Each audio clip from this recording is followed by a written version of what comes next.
Hello, everyone, and welcome to the Community Spotlight. We've got a special edition for you all today. I feel like I say that a lot, but today we've got Trihex on, who's going to be running a Yoshi's Island 100% for you all. And instead of our usual format, we're kind of just going to be hanging out. We're going to talk about some stuff while we're playing. This will be a more relaxed speed run, kind of like a mixture between our usual show with some casual podcast vibes. We're not going to get super deep into it to the point where we're distracting Trihex too hard. We don't want to give him too much of a hard time here today. But before we get into that, just as a quick reminder, Frost Fatales is coming up. You can tune in this February 27th to March 5th. You can type !FF in chat or go to gamesdonequick.com/framefatales for more information. And of course, if you're watching our VODs on YouTube, you can check out our live content, twitch.tv/gamesdonequick. And you can find us almost every night of the week at 7 p.m. Eastern and weekends at 1 p.m. Eastern. And of course, if you have any ideas for your own show or one-off event, you can go to gamesdonequick.com/hotfix. There's a link there where you can send us an email about things that you'd like to see on our shows. But we got Trihex here today. You're going to be running some Yoshi with us. How you doing today? I'm doing good. I'm doing great. Thank you for having me on. It's awesome to be back yet again. Yeah, you were on sometime last year. I don't remember how long ago. We were doing a podcast about Yoshi. It all kind of blurs together with the 2020, 2021, 2022. Yeah. It all kind of just feels like a giant monotonous blah that we're all sludging through here and there. But I saw you were back on the Yoshi grind, something you said you were going to be going towards when you were on last time, and you started it. So here we are. You're going to be running 100% for us today. Indeed. What do you think would be important if somebody is here and they just haven't seen Yoshi before? What do you think is the stuff they should know before we get into the run? Oh man, that's a tough one. I almost had that too. Almost had it. I can't even like play the game while trying to talk here. It just happens to be the hardest trick in the game. Yeah, just casually trying to do 5-4 skip while talking. Almost had it. Let me think here. Essentially, that unlike I would use the establishing base of like Super Mario World 1 for comparison. You know, the one Mario with the cape on Super Nintendo. This is technically a sequel as far as like the US title of it goes, Super Mario World 2, but they're nothing alike. They're totally entirely different games. Yoshi, there's no run button. You just walk at full speed. Walk, jump, tongue to be able to eat enemies, and then you eat enemies, you poop out eggs, and then you shoot them. Baby Mario is riding on Yoshi, and you're trying to reunite Yoshi or Mario with his lost brother, baby Luigi, as well. So like essentially you eat enemies and then you make eggs, and then you can use the eggs to like nail objectives. Generally in every level I'm going for full completion, so I'm looking to find 5 hidden flowers, 20 red coins, and in every level at full health with 30 stars, which you can see the HUD here on the screen, and the score in front of you here. I'm gonna do that for every level in the game, all 54 levels, unlocking as well the additional bonus levels. The game is pretty stacked. It's absolutely high fidelity. The capability of Yoshi here is he's a absolute machine. You're gonna see me do some pretty fantastic maneuvers. There's a lot of low lag on every action available, so I can tongue quickly, I can shoot eggs, I can aim eggs, I can cancel egg aiming. The egg order does matter. I feel like the comparison between Super Mario World does work in a way that's unexpected, though, in that when you watch somebody who's really good at Super Mario World do the cape stuff, it looks way easier than it actually is. And the same thing kind of comes true with controlling Yoshi, with the fluttering and the aiming, and it's just all way more difficult than it looks. But when you watch somebody who's really practiced at it, it just looks smooth, you know? Yeah, so you're not wrong there. I definitely like to go by the golden rule that if you have never played Yoshi's Island before, which I would highly encourage you to do, the game is amazing. It's one of those free bundled games on Nintendo Switch Online. So if you got a Switch and you have NSO, you can just play it, and it's a pretty solid release. You definitely should check it out.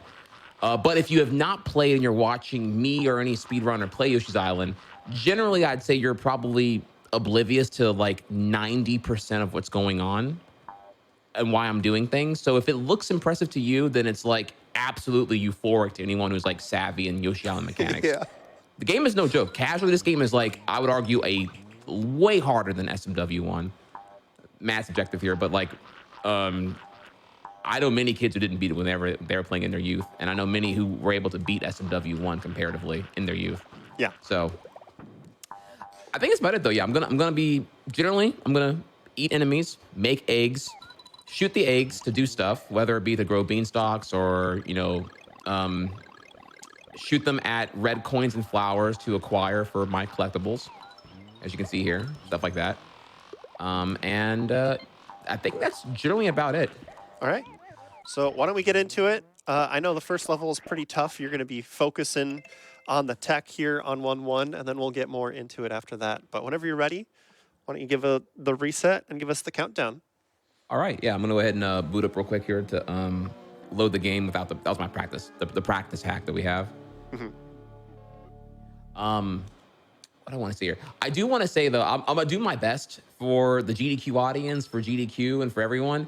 I do admit this game is like I need to download more RAM or something like that because it does use quite a bit of my capacity to think and stuff to calculate. I'm counting eggs. I'm using audio cues. It's a pretty intensive run all around, as you'll see here very, very quickly. So I will do my best to like engage and answer questions and stuff, but I will have to like shift from probably fifth gear to down to like second gear to accommodate that because just it's a lot. Like genuinely, I like sometimes I barely talk even when I'm doing like legitimate like PB attempts and whatnot. So just a disclaimer there that the game is very, very intense and there's not really much downtime to be casual, but hopefully I can like unlock my sixth sense and be able to autopilot the gameplay while answering stuff. I will do my best. Halfway through, you'll go Ultra Instinct, so you can just keep doing all the swag while still talking. Yes, you got it. Exactly that. Yeah. I'm just gonna try really, really hard. It's the only thing I can do. I only have one mode. Try hard. So, I am ready. So, how does this work? Do I give you a countdown from 3 to 3, 2, 1, go, and then on go we'll do it? Yeah, go for it. Does that work? That works? Mm-hmm.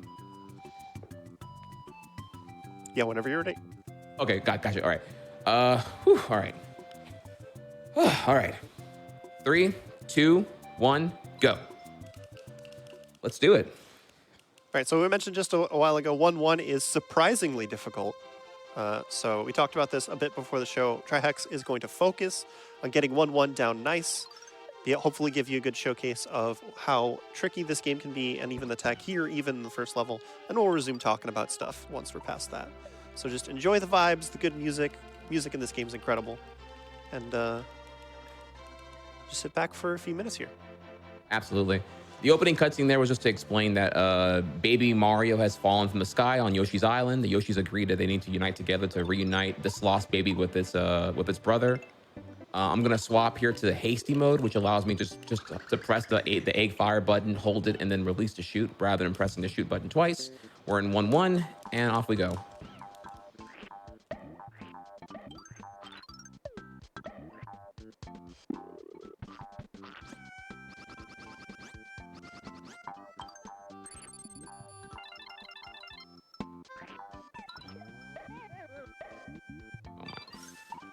That was not good. Okay, so the hitbox on that first piranha is pretty yucky. That would be unfortunate. I was aiming for the bottom piranha, not the top one, but that's how fickle things can get here rather quickly.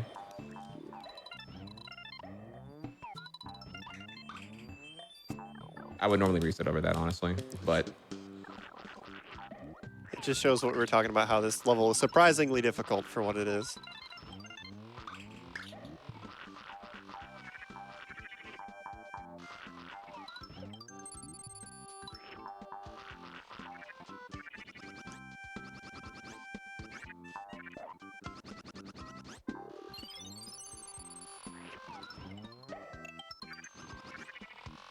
I'm actually doing like abnormally awful right now.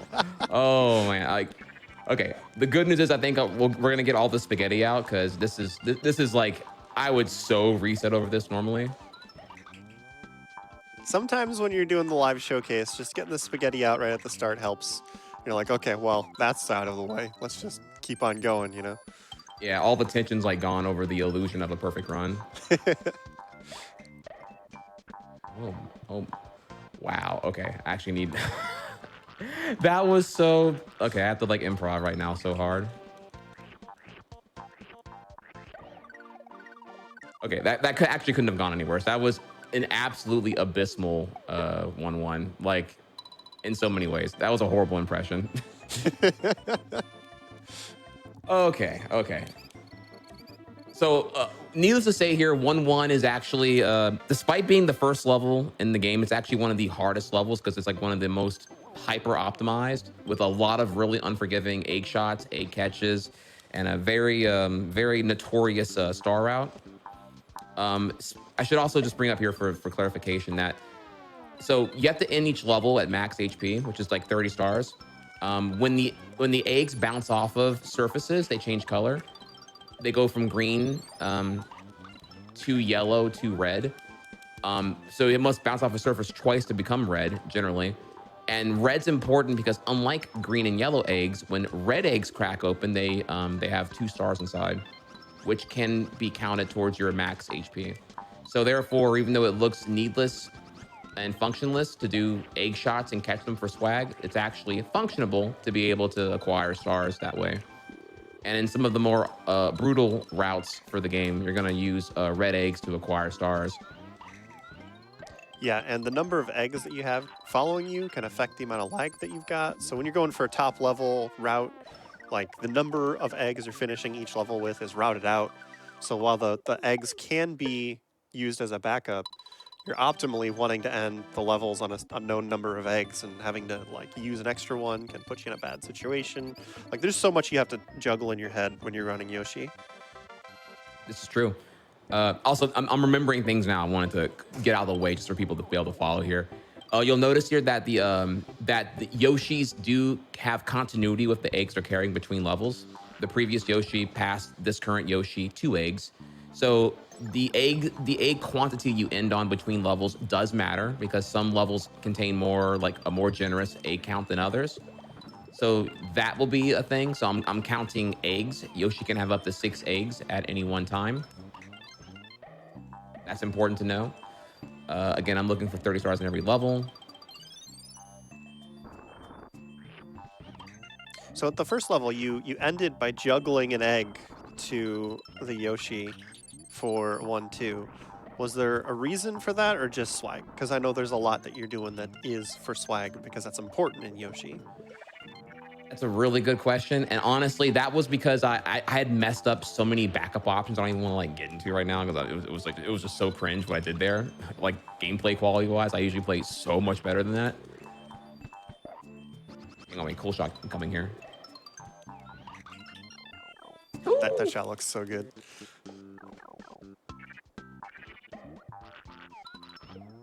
So actually, you'll see here the thing you're alluding to right now. This goal ring at the end of the level, landing on any of the flowers results in a bonus game that consumes more time. You'll usually get a bonus item that could help you, but it is faster just to like never get a bonus game because you don't technically need the items.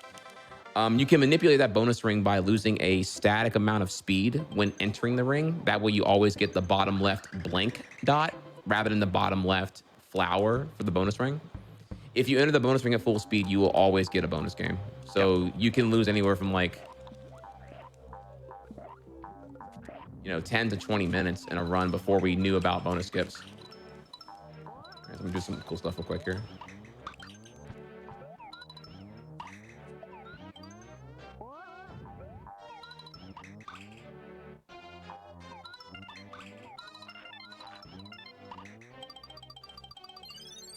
Yeah, there was a whole lot of 8 shots going on there. It was a pretty intense section, not gonna lie.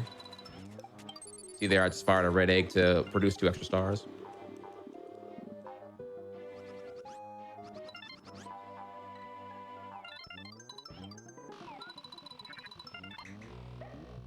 There's also another little thing going on whenever Trihex is eating an enemy to create an egg. You always want to do it in the air, so that it doesn't take away your control. So if you watch really closely, you should always see Trihex jump right before eating an enemy. Ooh, And you very good also point. instantly killed that flower pot. Oh, that is true. Yeah, you're supposed to normally just push that flower pot all the way over to reveal the key. But there's some interesting physics going on if you like shoot. I don't know how it even works honestly. Like you shoot the egg with like a certain angle and it gives it like a unique velocity pattern and it causes the vase to instantly smash. Oh, I remember what it is now. Okay.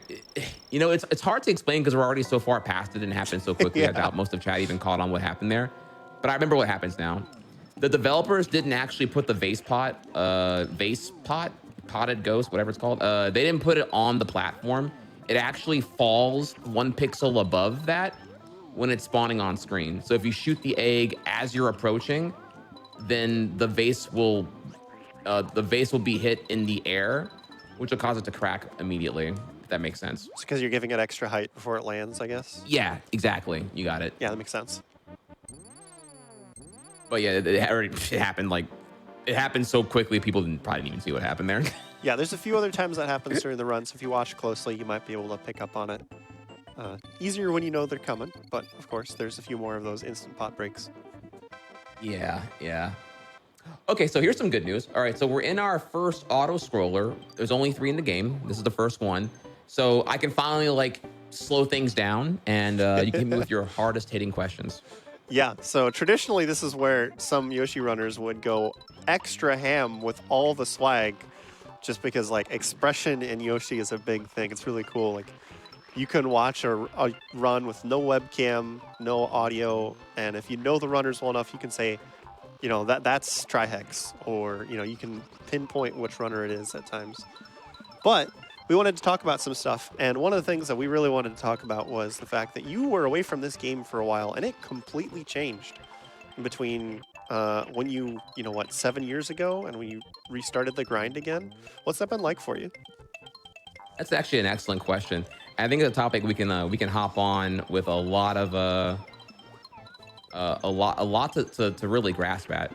So it is true. I am what the youngins call me a speed run boomer, because I've been speed running since like 2004, and I've been around a lot longer than people give credit to. People usually conflate the start of live streaming with the start of speed running, back in 2011. But in reality, we were around long before then.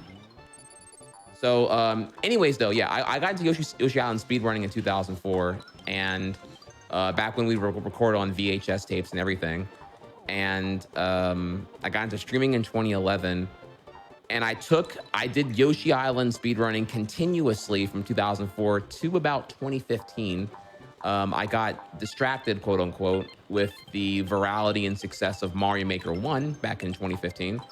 And that kind of led to me finally exploring other ideas for content and speedrunning for a little bit. Admittedly, I was a little bit burnt out on Yoshi because I did it exclusively for something like, I don't know, 15 years straight.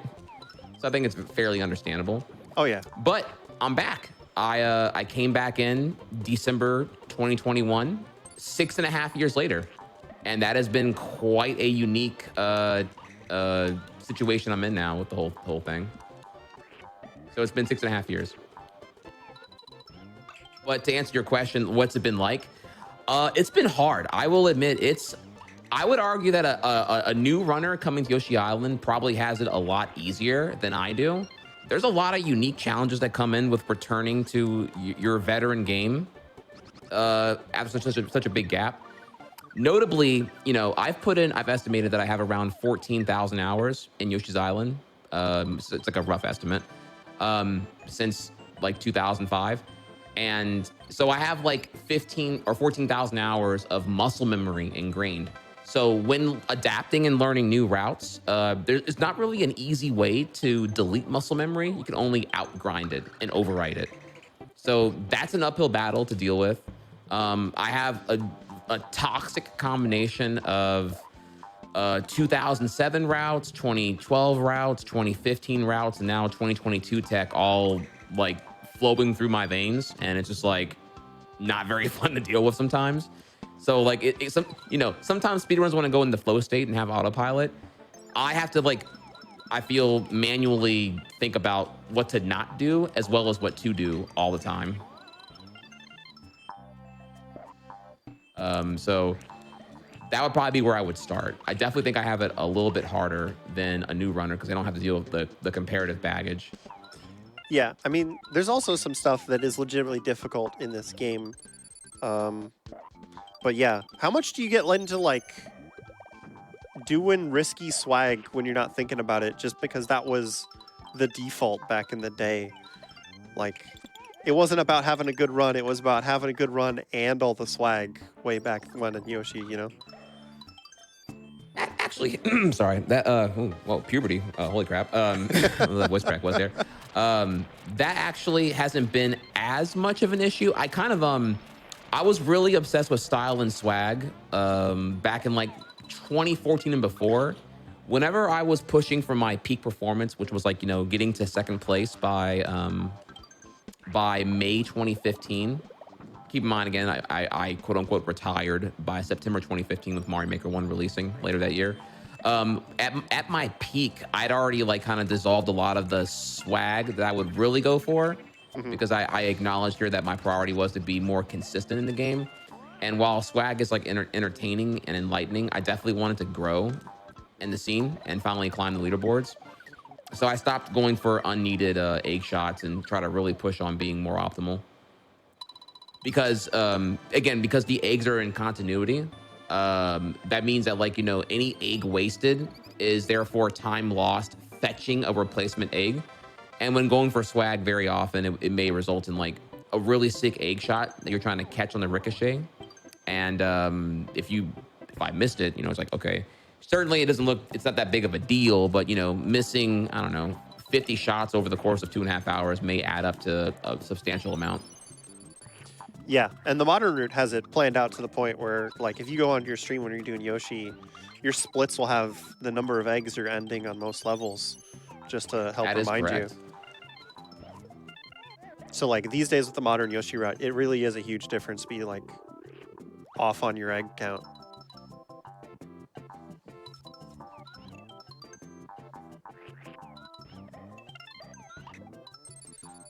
I didn't. Yeah.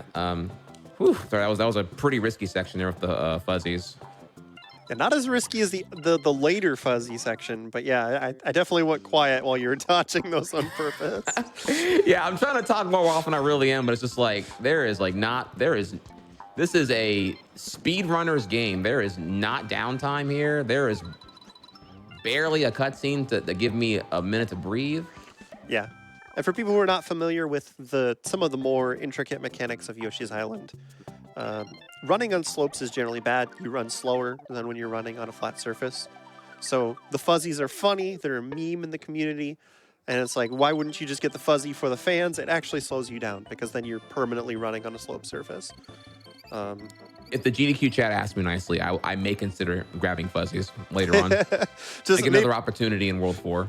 maybe not on the log platforms where the fuzzy can make you actually just fall through. But yeah. Oh, that's yeah, that is 6-3, and yeah, we're not gonna do that there. That's actually where they're terrifying and could kill me very easily. They did a lot of really ambitious stuff with Yoshi, and it's amazing that they did it. They're stressing the limits of the hardware, even with the Super Effects chip. And the fuzzies are a good example of that. You're supposed to ride the I don't know what it's even called. That enemy with the platform on. I don't even know what that thing is called. I actually know very little of the enemies in this game are called, honestly. Such a high variety of them. Oh yeah. But you can what's notable here is that this game introduces the Yoshi trait of like an enemy boost, where Yoshi can bounce off an enemy and get a substantially higher jump off the enemy. So you may have saw there I bounced off of a Shy Guy coming out of the pipe, and I used that extra height to skip the necessity of riding the platform guy here. You'll see that happen in a lot of areas in the game. Yeah, that's probably another thing where like you're doing a lot of small skips all over the place that people might not recognize are a skip if they're not familiar with the game. Because the way Yeah. this game was designed is there's a lot of stuff just barely out of your reach. And just a lot of the speedrun tricks let you get that extra bit of height so that you can just get it. without having to go around. And it's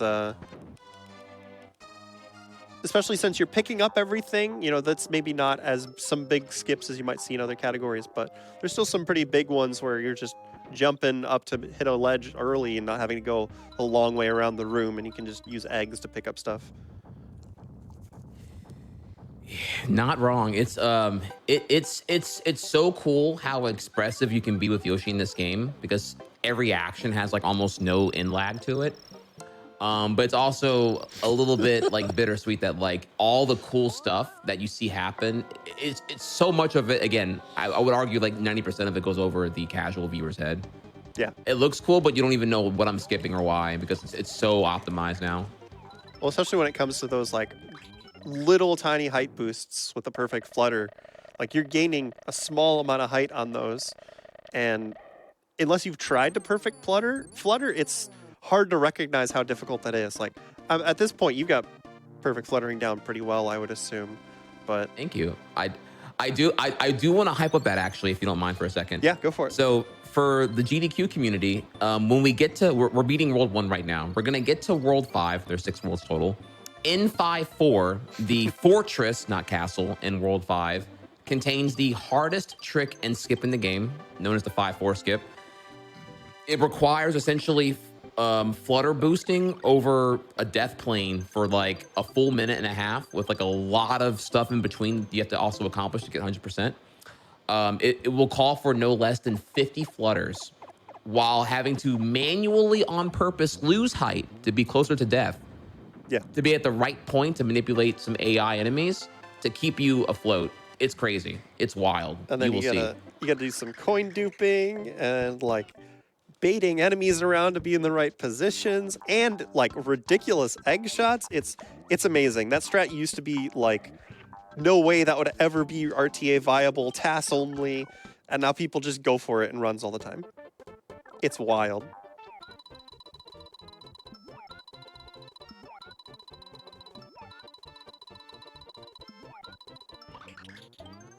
All right, that's a really unforgiving shot right there. How do I explain that? So what I just did there was you're supposed to go up the side of the mountain that I didn't even go near to become Super Baby Mario, who can climb walls like Spider-Man. And you do that in order to get this like that flower I needed right there. But when you shoot an egg at a certain angle, you're able to make the egg like fizzle out on the other side of the wall, which counts as a valid sprite object, which will then open the gate briefly. So if you like shoot an egg promptly after the egg you just shot is already dying, you're able to like shoot the flower and skip the entire process. Again, you have to kind of like clip it on Twitch and then go back and look at it again in slow motion because it all happens so fast that it'll blow your mind, honestly. Yeah. So worth checking out there. And there's other gate tricks that will be coming up later as well. Yeah, there's a really good wiki that kind of breaks down all that. It's called that. What you're referring to now is called gate hacking. If you like Google like Yoshi wiki, I'm sure it pops up. But like because a lot of the stuff here is going to like go super over everyone's head anyway. I'm trying to explain like it took me like a minute and a half to explain what happened like in like 2 seconds like over a minute ago.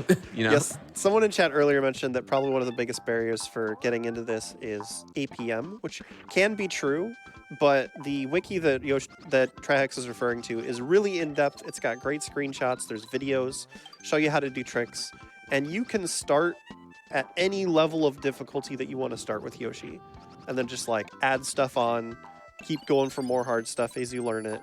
You don't have to start off full speed with this game if you really want to get into it. If you're interested, definitely check out the strategy wiki.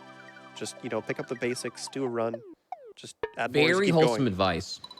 I would apply that to every speed game.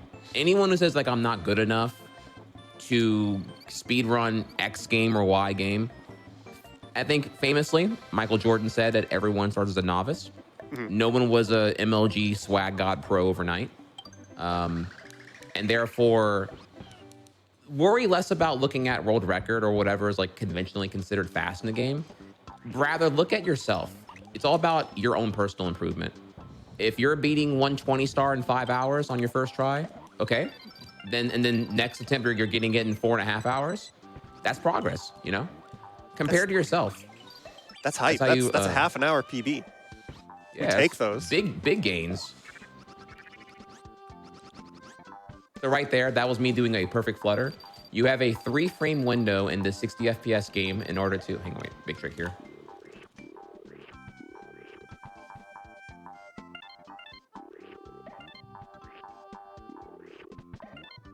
All right, I had to do all. I'm sorry, you have to explain red coin duping, and you got to explain what I just did. The perfect flutter, So there is and explain toady boosting. Okay, your turn. Red coin duping. Those shy guys, the flying shy guys, they're holding a red coin. If you despawn them without picking up the red coin, so if you run them just barely off screen enough that they will despawn and then run them back on screen, they will respawn with the red coin in their little grippy hands as long as you haven't picked up the coin they dropped already. So that means by rapidly eating the shy guy, I don't think you can turn them into an egg either, right? You just have to like make the coin drop, get them off screen, get them back on screen, and you can do it twice if you're really fast. To just dupe the egg multiple times, to dupe the red coin multiple times, and just that way, especially if we're gonna skip a level or a room that's really slow, might miss some coins. So Trihex is doing those dupes when he's doing a skip to still be able to get 100% in each level. Correct. So now, okay, this right here, how do I explain this? I did a thing to skip a thing, and it's really hard. And the shot I did was like very unforgiving that I got at first try. Geez. It's so hard because when I do it all correctly, the lack of anything happening is kind of what's amazing about it. Yeah. How do I even explain? I don't even know. Like,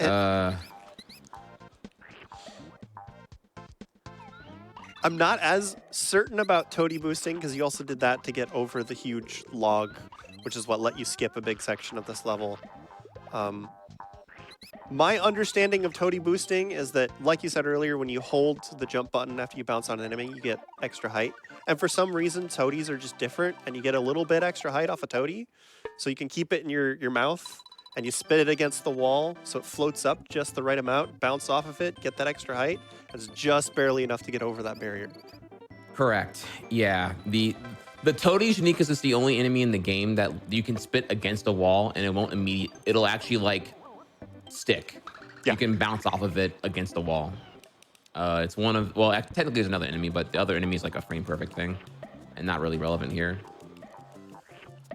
Thank you for that. Yeah, 2-2 is actually the level we just beat there is, in my opinion, one of the most technical levels in the game. One second, I gotta do this real quick. And I argue that speed runs, like runs don't really start until you get to 2-2. Like 2-2 is so unforgiving that you have to like, I expect to be on godlike pace up to that point. That's where the first like real level actually is, IMO. Yeah, so somebody in chat's asking, so he doesn't need the toady to do the coin dupe, but he does need to keep the toady the entire time to get the skip? Yes, that's exactly correct. Correct. Very good observation from the chatter there. Mm-hmm. That's what makes it so hard. Like, coin duping is done in a lot of points.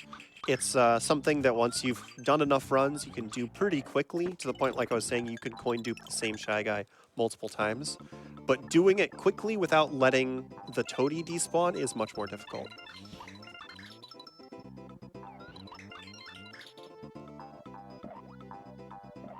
Ooh, okay, so, all right, things are slowing down again here. So we were talking about this topic about like me coming back to speedrunning Yoshi 6.5 years later and what that's been like.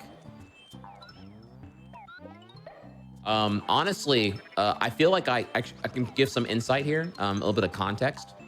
So I'm gonna throw a lot of numbers in this pretty hard, so hopefully I don't overwhelm you in the chat with everything here.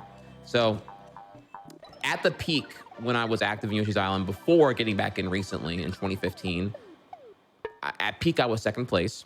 I had a 100% time of 2 hours and 34 minutes. I had a mid 234. This is why I can't talk. Oh my god, cringe. Oh no! So I I didn't normally even notice. I normally would have caught that had I not yikes. Yeah, so that would definitely be a reset. But like I said before, this is what happens when this is gonna be a thing because I it is so hard. I missed a star. I don't even know where that happened, honestly. God, I didn't see it either. Oh, try yikes. Oh my god. All right, so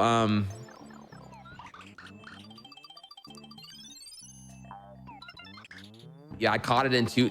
This is why I can't talk. It's hard. It is so This is why hard. we gave the disclaimer at the front that we are going to be distracting Trihex with talking and questions. So this is going to be more relaxed run. Yeah, And I'm actually I'm trying to like add more commentaries. I feel like I'm like there's things I want to talk about here, but I'm like ah man, when do I get downtime? yeah, it's real hard. The GDQ commentary struggle. You know, actually, what I can talk about, because it's a monologue, it's easier, is the fact that like I want to give a big shout out to like every GDQ runner ever because it's not just about doing the run at GDQ. It's also about nailing like immersive commentary.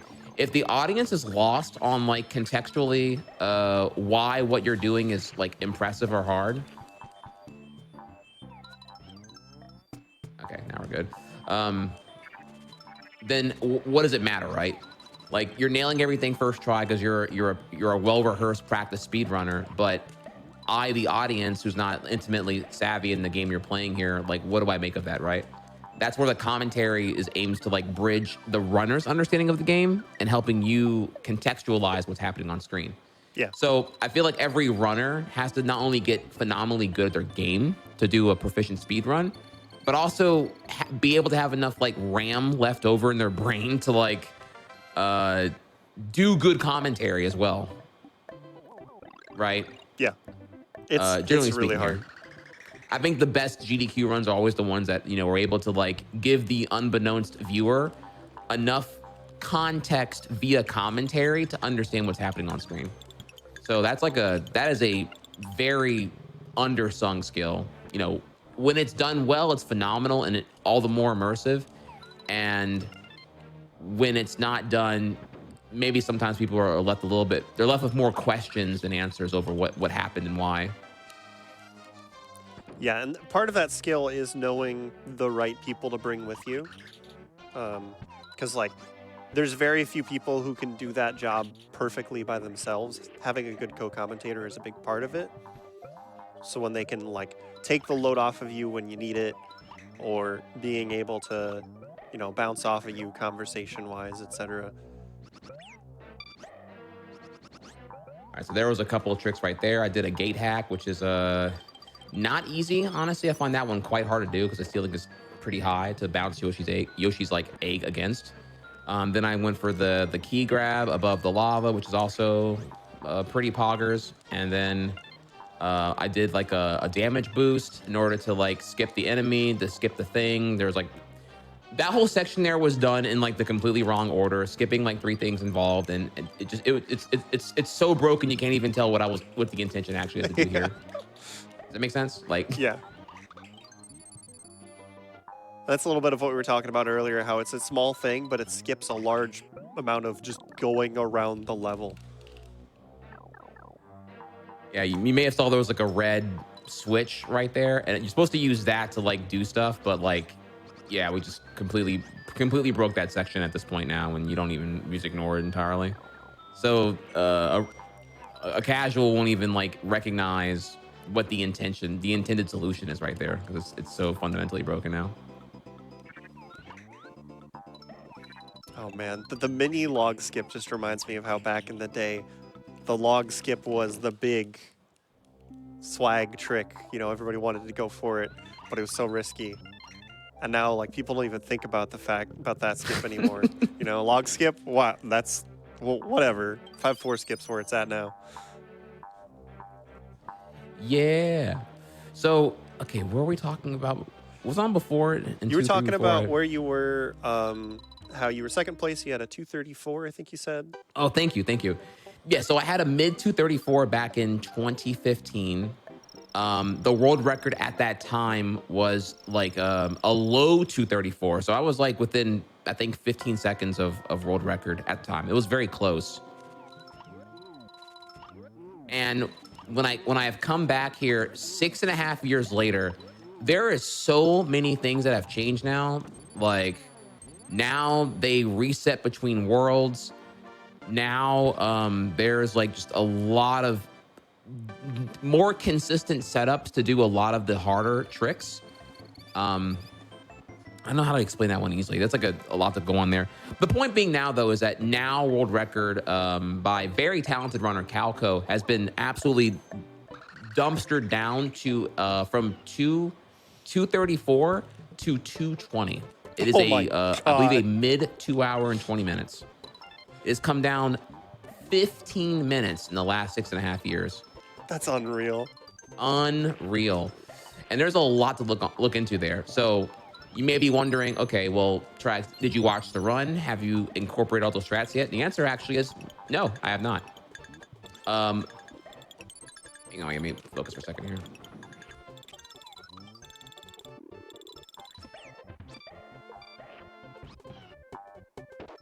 No, I have not. So for me, I think, like half the battle in speedrunning is, I say half, I should really say 3/4 the battle is mentality. You can have execution, but you can have all the execution in the world in speedrunning. But until you are on a pace that is abnormal to you, as in you're on world record pace or PB pace, or you're performing better than you ever have expected to before, your nerves will kick in. And at that point, you're on your fight or flight adrenaline. And it's going to come down to how confident you feel on everything. Your smallest insecurities when you're on PB pace will eat you alive and chew you up and spit you out. So I think mentality is absolutely important. Execution falls second to that. If you're confident that you're going to nail that trick, that's the first necessary ingredient for success to actually get there and not have the nerves overwhelm you, because your adrenaline will be like shooting through the roof 6,000 million billion percent. Yeah, and part of dealing with that is just recognizing, like, what works for Trihex and dealing with that might not work for you. There's, like, everybody learns different, and that comes down to, like, how you want to practice, but also just how you want to deal with those pressure situations. And it's hard to figure that out until you've been there a bunch, you know?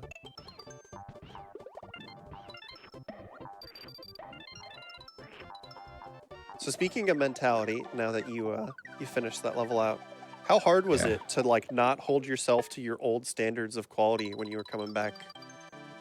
Very hard, honestly. The thing about that is I feel like I was going through some imposter syndrome, mental woes back then, because I didn't have as healthy of an outlook on speedrunning because I had been speedrunning in monotony for so long. I feel like if you just speedrun and don't have a healthy balance of like casual gaming or just like anything else really, it can eat you alive, and you can sorry, I gotta do another hard trick here. I'm waiting for some downtime. I never get it. It's another hard trick. That trick there, by the way, was a very calculated egg shot that you're shooting the egg before the gate spawns, and the egg is traveling. How do I even explain this here?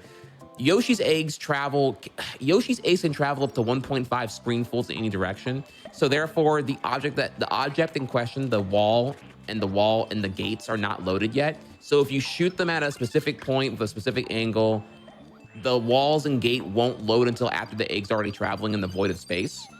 So you are able to have the egg, quote unquote, skip the wall and the gate, which will cause it to hit the 3 red coins that are behind the wall and the gate. And so I did that. But you also have to make sure that you're loading the coins after the gate once the egg's already passed the gate, right? Like you have to time that right? Correct. You got it. Yeah. It's very specific. Thankfully, we have a very good visual cue for how to set it all up and do it. But that's why I had to like focus time for a second, just like get the shot correctly. Yeah. Which is what that was. Okay, so all right, now I'm sorry. What was I talking about again? I forgot. You were talking about dealing with your mentality when you came back and how you didn't think you had the best mentality before you stopped. Oh, yeah. So the reason So because like I have like yeah, I speed ran for like self-worth and validation at that time.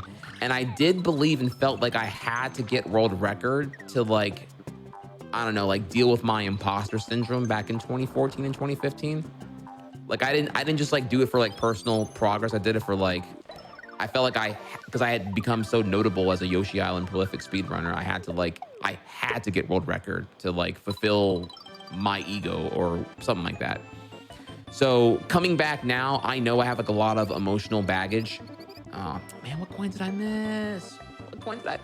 This, yeah, this is it. Okay, all right. I'm gonna have to like give a sub in GDQ for every 99% I get in this run.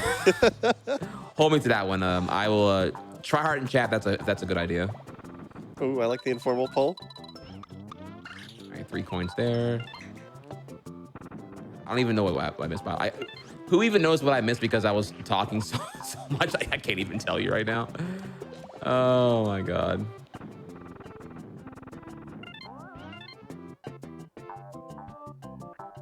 Art game is hard.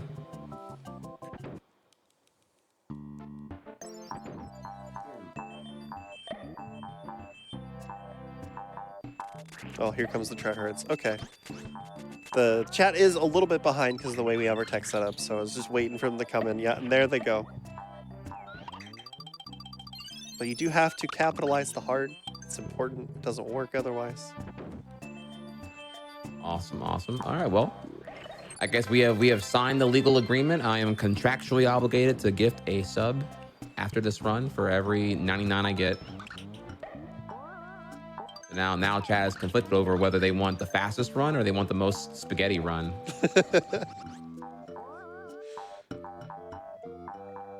I think we all know that chat wants a fast run with good stream moments, because that's what chat always wants. Yeah, so they want a big bowl of spaghetti with like some Texas toast, some garlic bread, lots of Parmesan. Yeah. Are you more of a Texas toast fan, or are you more of like a dinner roll with the spaghetti? I think it depends on the sauce. Like, if the sauce is really good, it's got a lot of good spices in it, I think I like just the more plain dinner roll. Texas toast was the right answer, but I'm gonna let that one slide. But I've definitely been to like some spaghetti places where it's like, it's not bad, but it's not amazing. And then I want the extra flavor on the Texas toast, you know?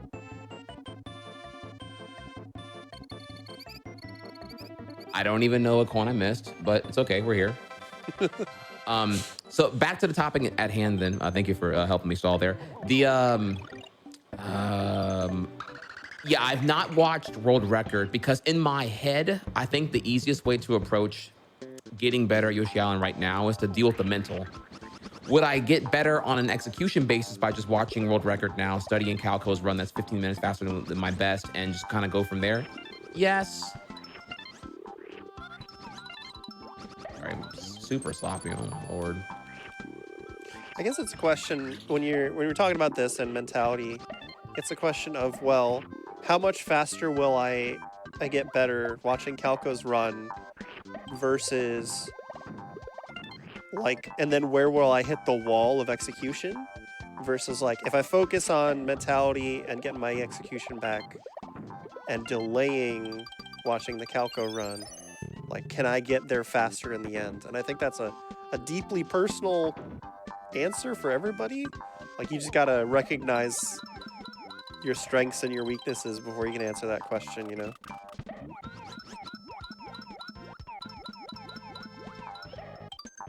All right, that's my setup right there. I normally don't have to wait and do all that, but that was a little sloppy. You know, you bring up a very, very valid point. So yeah, for me, it's like, okay, well, why not just match what my peak capability was in 20... Oh, I did this wrong. Yikes. Match my peak capability from 2015. You know, I already have a big plate on my hands, question mark, by, you know, relearning all my old strats and trying to reawaken my old muscle memory and blah, blah, blah, blah, blah. am I really ready to add more on that plate by also learning all the modern strats that Calco may or may not be using? Also, do I have the mental right now to be able to observe Calco's run in objectivity and not get caught in some kind of like personal demoralizing conflict of competition comparison, you know?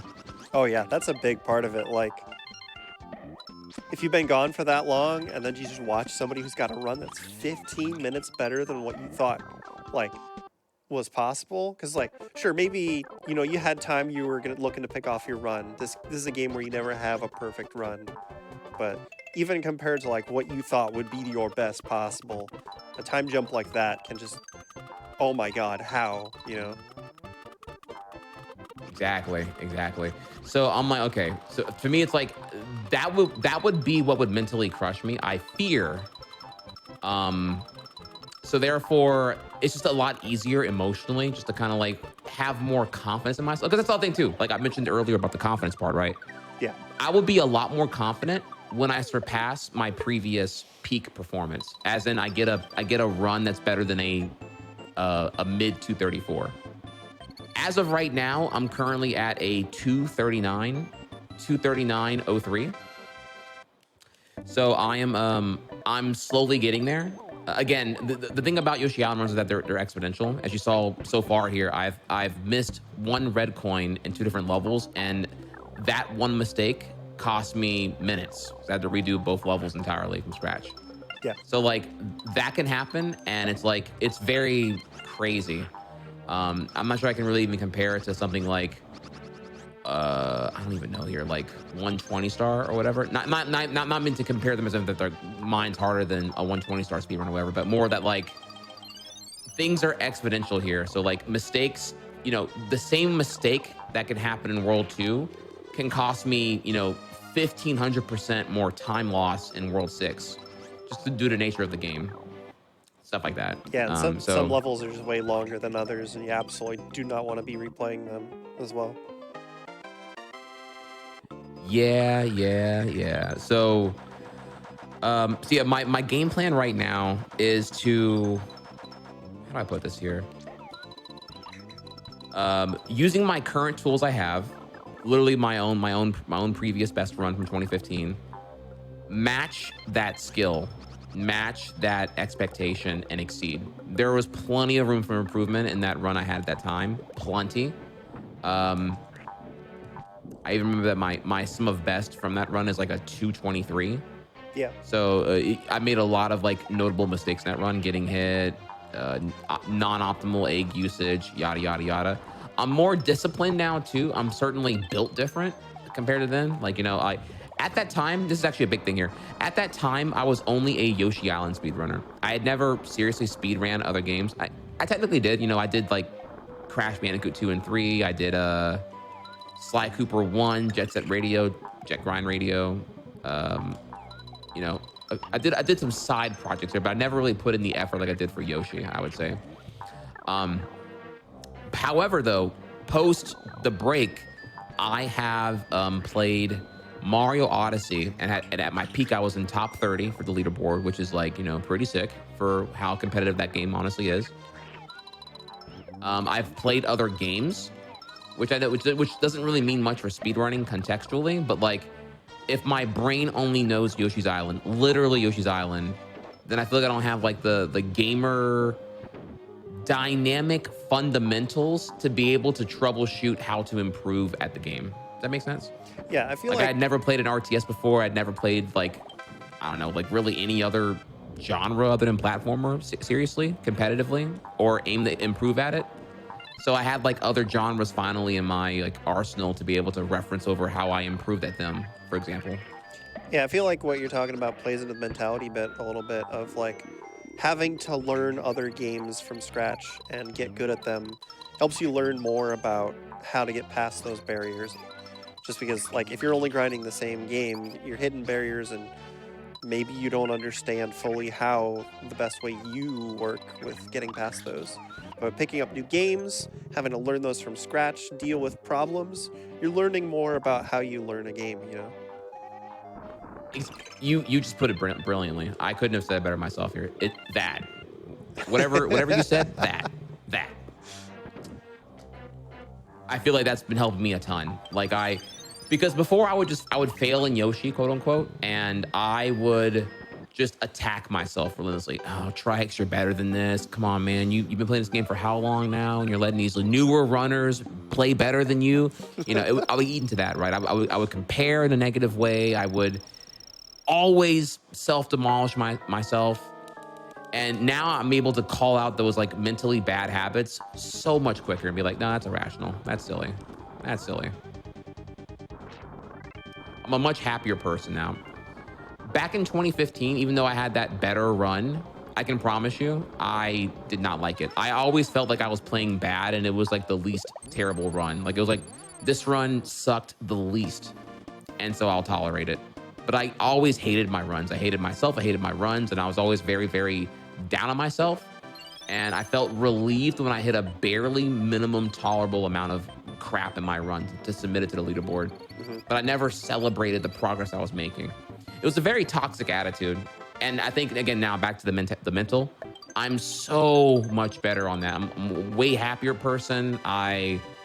Just way, way better on it. And I would argue that just playing other games, doing other speed runs, being involved in the SMO community, being involved in, I don't know, just kind of blossomed as a person a lot further here.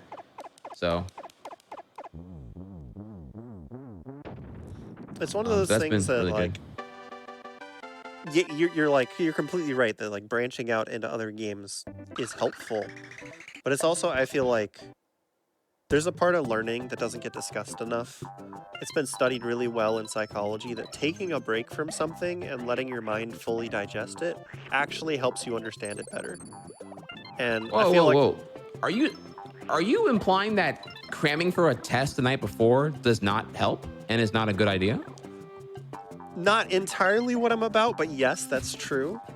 Go on. But like, if you're really grinding something and you're trying to get past that barrier and you're just not getting it, sometimes taking a break will give you that breakthrough that you're looking for, because it gives you that distance to think about it more clearly. You internalize the lessons that you've been learning but hadn't fully cemented in your mind.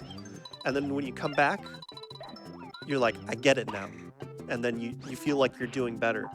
I feel like people who play MMOs a lot will get that, because that naturally happens when you're raiding, where like you're stuck on a boss. You might have raid night a couple days in a row, and then you come back next week, a few days later. It's like, why did we find this hard? It's because you took that time away from it to internalize the lessons that you'd learned, and suddenly everything makes a little bit more sense now. Totally agree. So my game plan is to match my 2015 peak performance. And then with the validation that I can do it, I can surpass what my previous perceived peak was with the same tool set I had in 2015. Now I'm ready for the next challenge. Now I'm ready, and I have the appropriate amount of like ego and validation to be able to tackle looking at something as daunting as Calco's 15-minute faster run and try to understand like what he could have possibly done to be that much faster. And not like feel invalidated for my effort previously, nor attacked by it. That's the important part. Have you implemented anything like different egg routing from before, or is it literally same route from before, just trying to get your mental in the right spot and do better? That's a good question. There are two big things I changed, which was how I approached practice. And when you're asking about the tech involved, okay, that one's the tech involves like a more complicated question. Let's go with the simpler one I can do without my brain like farting into oblivion currently. So the practice. So back in the olden days of Twitch, it was a lot more. Did I get this? Oh my god, I couldn't even tell if I got this or not. Okay, I did. Okay, all right, sorry. Anyways, the olden days of Twitch, it was as simple as like, okay, like, you get world record, get a PB, and you just grind. Like, everyone just grinded run attempts all day, right? You can spend 8 hours all grind. at a time before the common expectation now of every individual game scene, whether it be Mega Man X1 or Celeste or Mario Odyssey, having guides, resources, Google Docs, and wikis. Back then it was like, okay, I just watch World Record and do what he does or whatever, right? And that was it. Um, so people would just grind really, really hardcore. And naturally, people would just replicate what they saw. And so the meta was to just like do a lot of runs, why practice when you can just do more, do more. Your runs are practice. Keep doing runs. And that was the thing. So I did that pretty hardcore. I'm sorry, hang on, I gotta like, I'm trying so hard to like talk while I play, and it is the hardest thing in the world. Oh my Lord. It's so hard.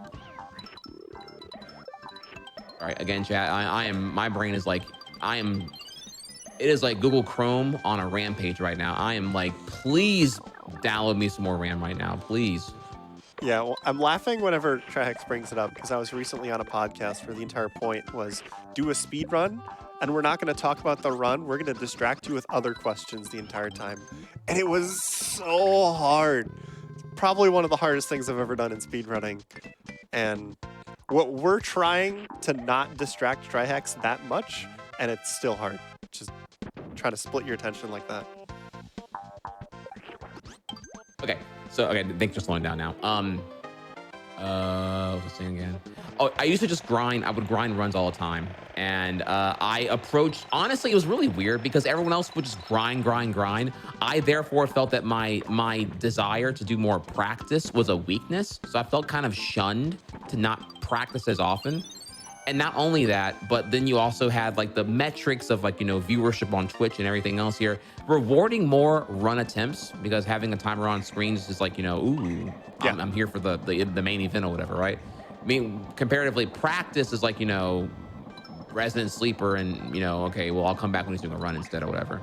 I mean, sadly. It was a joke, but it was still true in the way that people thought about it, that people would joke about dirty practice, just do runs while you practice. And that was actually something I was curious about as well, is like with that mentality you're talking about where you feel like you just got to force it and grind runs, how much of that was due to streaming, Because like you said, it's better for the viewership if you're doing runs.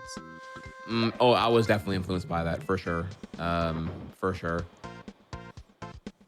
So the thing about that is like, at that time, yes, I would do, grab this, let's do this, recover, okay, we're good. I would do a lot of grinding of runs, but not enough practice. These days, I just see it so much more objectively now. I'm like, okay, I'm like, we're gonna do more practice here. I have to get confident first. I would just feel like, okay, I told Chad I was gonna do a run today, so I gotta do a run today. And it's like, no, we're here to get good. I gotta get good. So we're gonna do runs when I'm ready for runs. My golden like philosophy on this now is as simple as like, when I'm out of things to practice, it is time for speed runs and run attempts. Run attempts tell me what to practice. Yeah, 100%. That's the cycle. It is just that simple. When you're out of things to practice, go ahead and do runs. Test yourself. Runs are nothing more than a test and an assessment of what needs more improvement. It is not meant to be the final like judgment of criteria over how valid you are at the run or the game. Oh, is this so when you view it as that, the whole paradigm changes, I would say. Oh, is this where we? And that's something I did not do in 2015 at all. I always saw the run as like, okay, am I a valid speedrunner yet? And it'd be like, nope, I still suck. Okay, I hate myself. It was like stuff like that. And now I just have a much healthier outlook on all that stuff.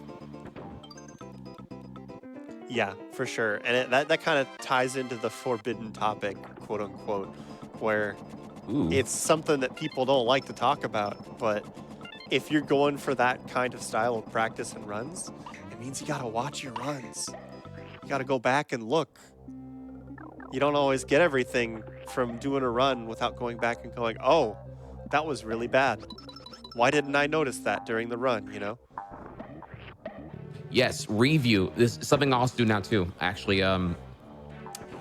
So you're asking it, you're bringing up such a great point. I'm glad I actually forgot to bring this up here. So when I started getting back to Yoshi Island in December 1st of last year, I started a new pace bin dedicated to taking notes on every run I do. I am a wholehearted I messed up here. Crap. I'm a wholehearted believer of review. You know, if you do non-objective, like you're recalling your run, it's already through a lens of like opinion and bias, right? Because you're emotionally tethered to what you choose to remember. When you do manual review, it's objective, and at that point, you can actually call out what you did and why. Yeah. You may think that you did X because of a thing you're thinking here, but when you watch it, you're like, oh no, I was thinking of X, but because I was thinking of X, I actually did Y. As a go-to example here. So yeah, I review every run. I always do runs, and I immediately write down why I lost time in each split. Every single time. It is so valuable because that is giving you the valuable data you want for targeted practice rather than just relying on like I don't know, like memory fetched areas of importance. Because of course you're gonna want to practice the areas that you find more enjoyable, and the areas you don't want to practice are kind of like probably just like not fun to really do. So yeah, I have notes. My community knows I have a pace bin that's public, and you can see every run I've done since getting back in the game. And you can see exactly what I took notes of, what I messed up on, what I practiced the following day, and go from there. For example, I can tell you a cool stat here. What's Since that? I started Yoshi's Island, resuming in December 1st, my pace bin tells me that I have done 27 runs since December 1st. That gives you an idea of the ratio of practice to run attempts I've had, which I'm quite proud of here. I don't think I would have ever done that much practice beforehand. I would have just felt compelled to like do more runs because it's been, whatever. It's been enough time here, right? So And that's also with like splitting your time with other things, trying to keep like a more healthy balance of Yoshi and other things at the same time, right? this is true. Yeah. Actually, I'm doing the speed run for a charity event coming up here called Glitch, and it got delayed due to Omicron, and so I had to it actually forced me to adjust my schedule a lot more because it got delayed 6 weeks, Hmm.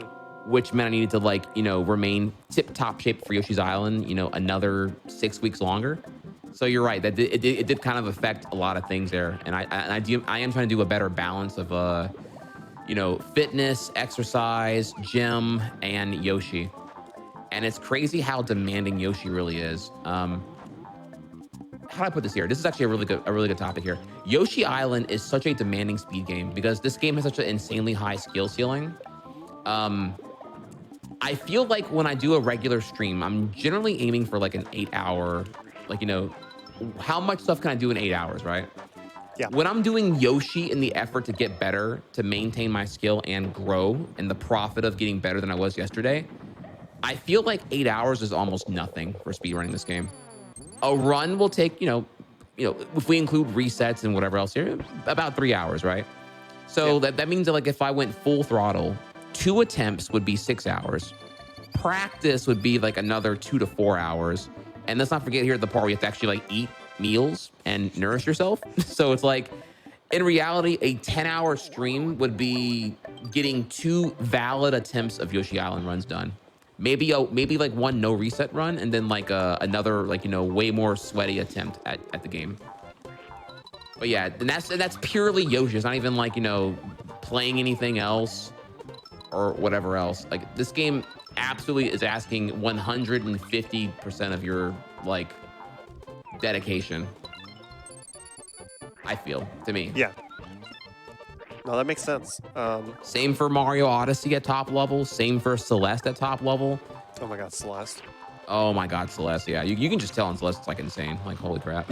So I follow Carrarium on Twitter, and Carrie is just every couple days. Here's a new strat through this room in Celeste.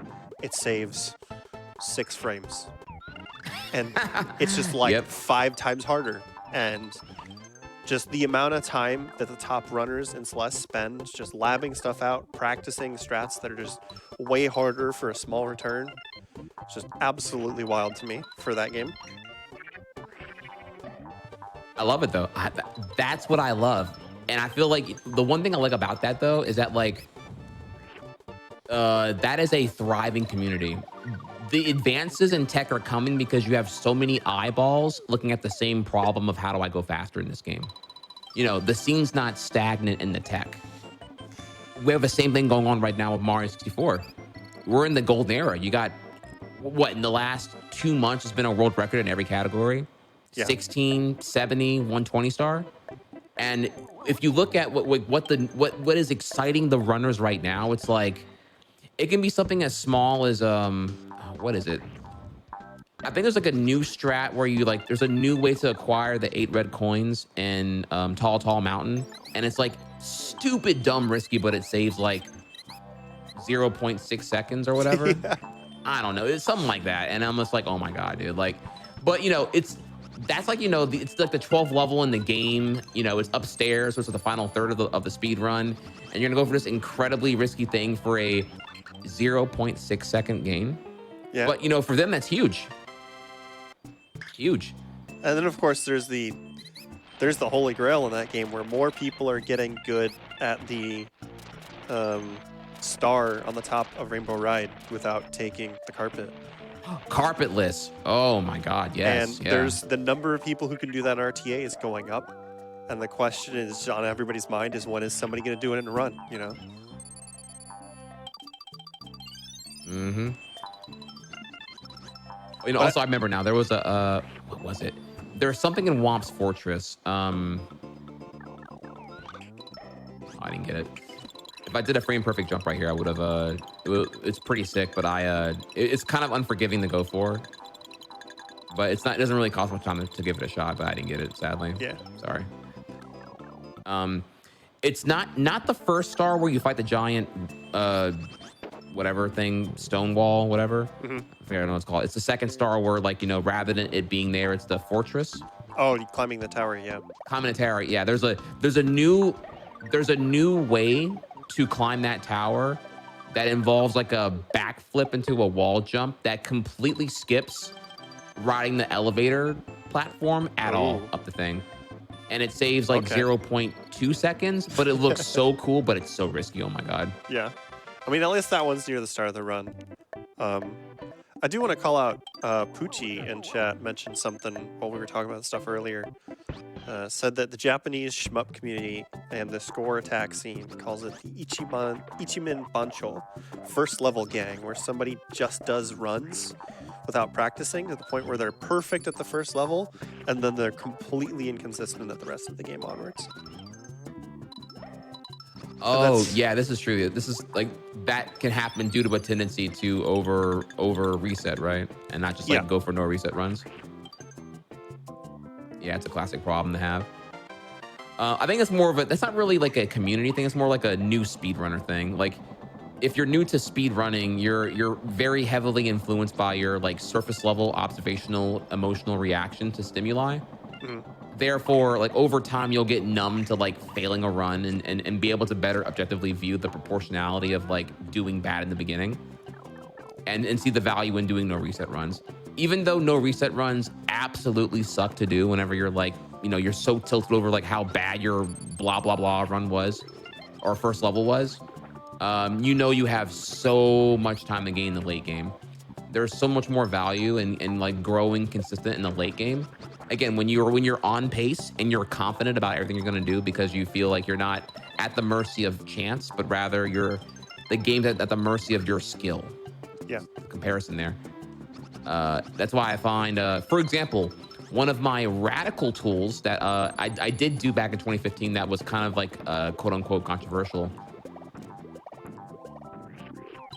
was I would do half game runs. I would deliberately make a save file that would be at the halfway point of the game. So starting at World 4, and I would just do half game runs, World 4 through World 6, strictly just to build my end game up more. That's something and, sorry, go ahead. That's something that people can definitely do, and I think it's important because I think a lot of people when they're practicing go way too micro scale on their practice. It's like, sure, you can get this trick down, but can you get the trick down after doing the entire level before it, you know? Totally.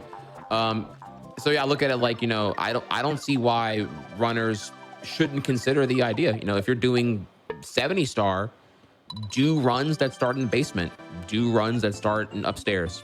Um, it certainly won't hurt.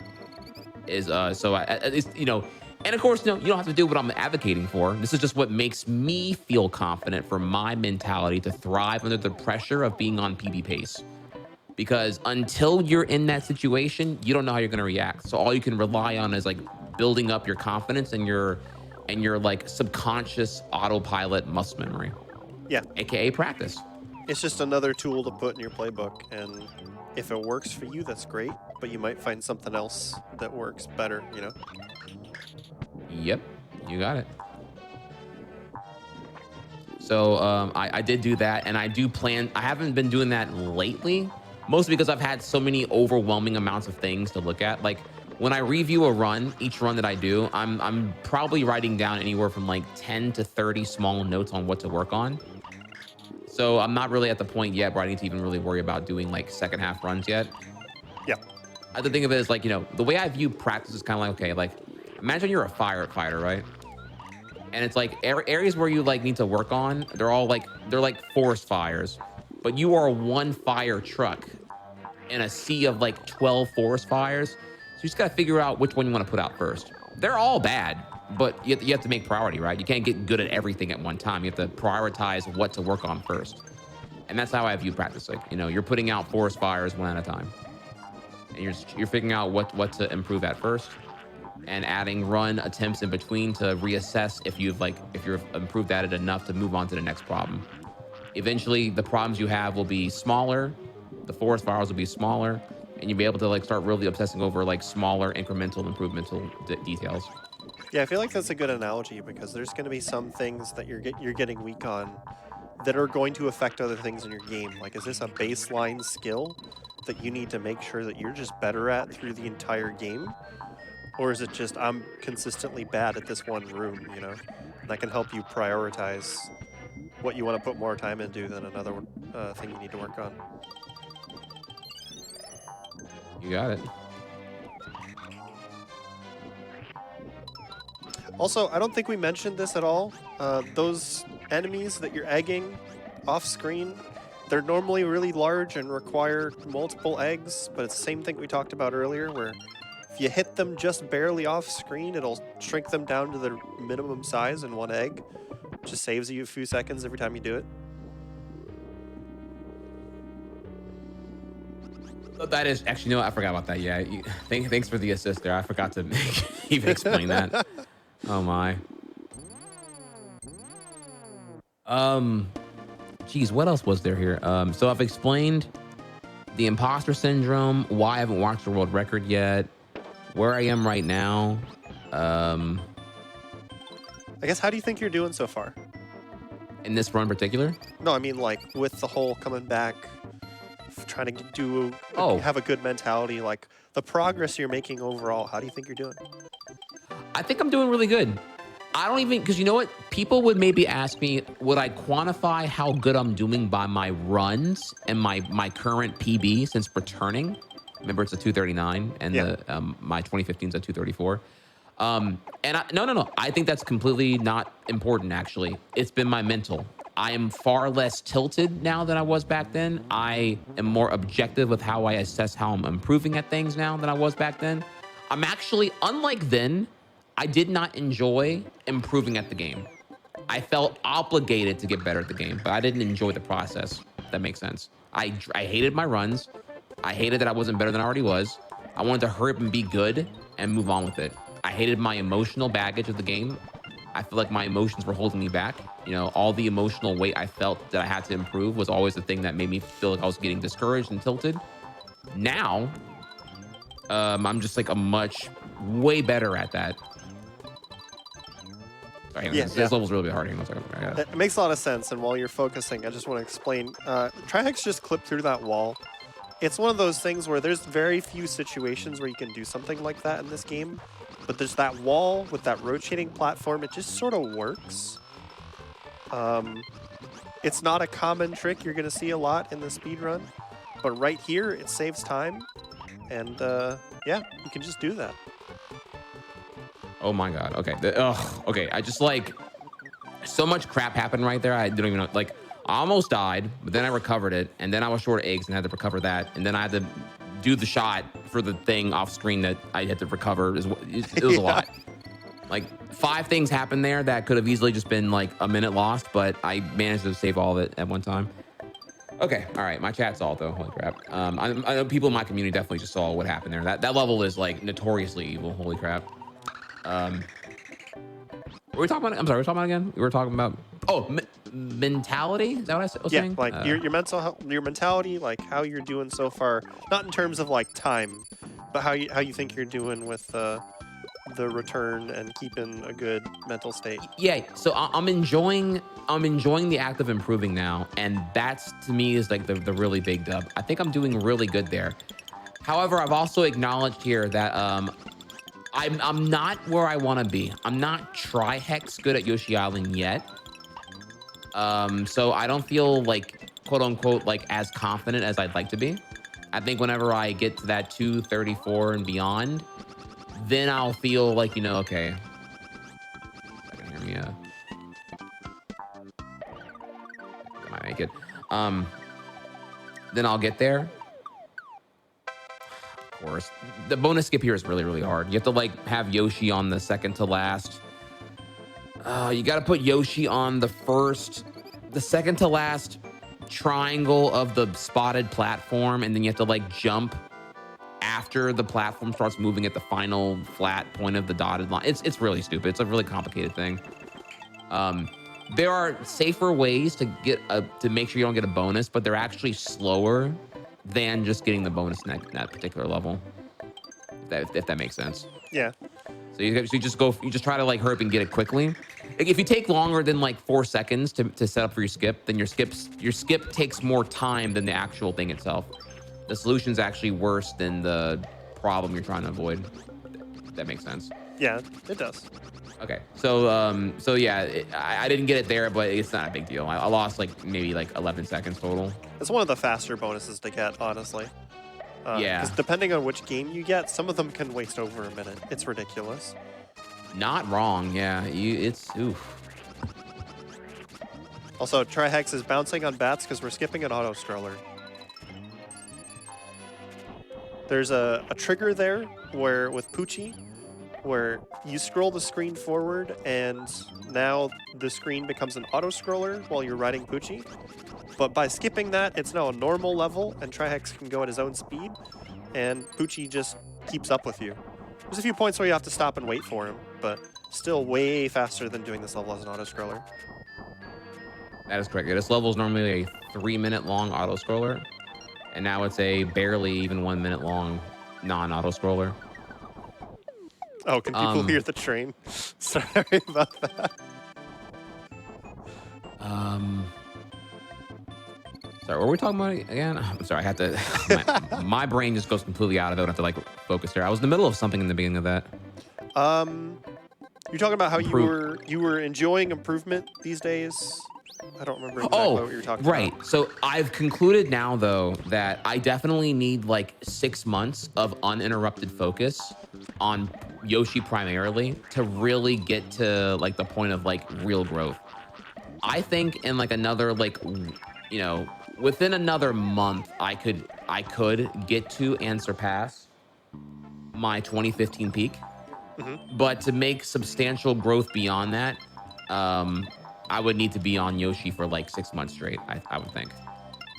Is that one of those situations where like you could hit the short-term goal now if you really buckled down, but you'd rather focus on the long term and not worry about that too much yet? Kinda. What's funny is I didn't enjoy other games. Yoshi was kind of like a drug to me back in 2014 and before. No other game really just got me like as engaged as Yoshi did. And now comparatively, I enjoy Dark Souls. I enjoy roguelikes, I want to play Dead Cells. I think here. Oh crap, what's the other game? Sorry, I'm trying to start to think right now while I'm playing this game. Jesus Christ. Well, chat did Shovel ask very Knight, nicely Hollow for Fuzzy, by the Knight. way. oh god, there's like so many games I want to play that are on my backlog, and like I'm a gamer now. Like I was a speedrunner before, but I actually enjoy other games now. It's crazy. So I want to play Elden Ring. I want to play Horizon Zero Dawn and Forbidden West. I want to play, like, that's the issue. It's like, okay, if I commit to Yoshi for 6 months straight, I am ignoring so many games I actually want to play because I have to play. Like, I can't just like treat Yoshi as a casual passive thing. Like Yoshi demands all of my time and attention. Mhm. Hold on a second, I got this hard trick here. I did it, and I did it anyway, and I messed up anyway. Oh my god, it's so cringe. Sorry, that was like.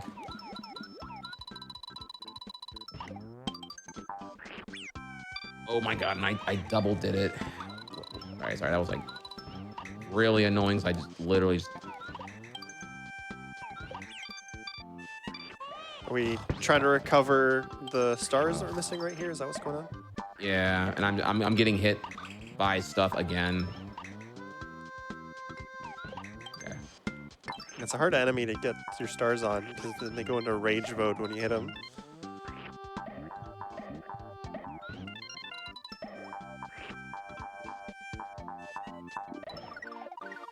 Okay, sorry, that was like a lot. Yeah. I really want to talk more often, but it's like, oh my god, I just, of course, I would mess up the skip there. No, whenever you gotta go focus, you go for it. Yeah, I should. I'm like post mistake complaining about it, even though I'm trying. I'm trying. I just want to tell chat. I promise. I play better than this. Just that it's like really hard with the brain lag, brain RAM. We are right about around the time where we were going to take our first break. So if you want to take one after this level, or if you'd rather push until the first fort, whichever one works for you. Okay. Yeah, I'm down to the distance myself from whatever atrocity happened in that level. So I'm all for it. All right, so we'll take a break after this level. And just for people who are curious, on Hotfix, we're doing showcase runs, especially like with this one where we're being more laid back and we're talking about stuff. We like to promote healthy behavior. It's important that you get up and you stretch, drink some water. Don't sit in your chair for too long. It's unhealthy. So what we're going to do after this level is we're going to take a quick 5-minute break, and then we'll be back with more Yoshi and Trihex. But I've been enjoying this quite a lot so far. And I hope everybody in chat has been enjoying watching it.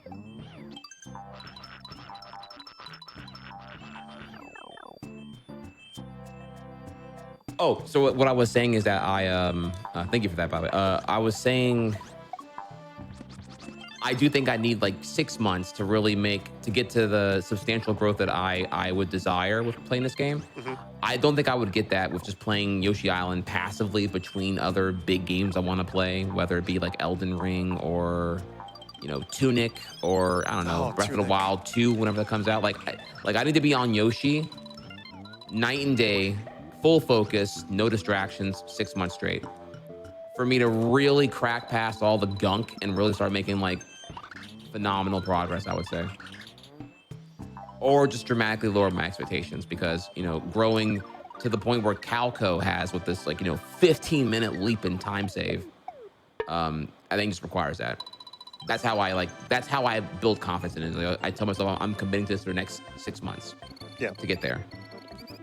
So that's probably what's changed here. My objective assessment over how I'm improving is a lot healthier and better. And I don't attack myself as often anymore. Stuff like that. So just way, way better. All right, so why don't we pause the timer here, and we will take a short break. Make sure you stay tuned. Just as a quick reminder, everybody, pulling up my announcements list because I accidentally minimized it. If you have an idea for your own show or a one-off event for Hotfix, feel free to go to gamesdonequick.com/hotfix, and you can submit your ideas. There's an email link down there at the bottom of the page. And of course, we have shows almost every night of the week. Weekdays starting at 7 p.m. Eastern, weekends at 1 p.m. Eastern, just showing off speedrunning and speedrunning adjacent content between our larger events. And if you tune in tomorrow, starting at 7 p.m. Eastern, we've got Game Masters, show about people who are really good at their games, but they may not be exactly fit for speedruns. So we get people who come in and they do like Mario Kart or Tetris and that kind of stuff.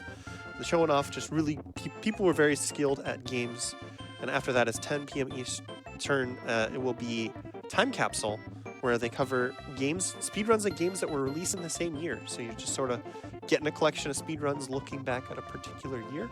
So both of those are a lot of fun, so tune in at 7 p.m. Eastern tomorrow to see those. But we're going to take a quick break, so stay tuned. We'll be back with more Yoshi's Island and Dry Hex after this. Thank you.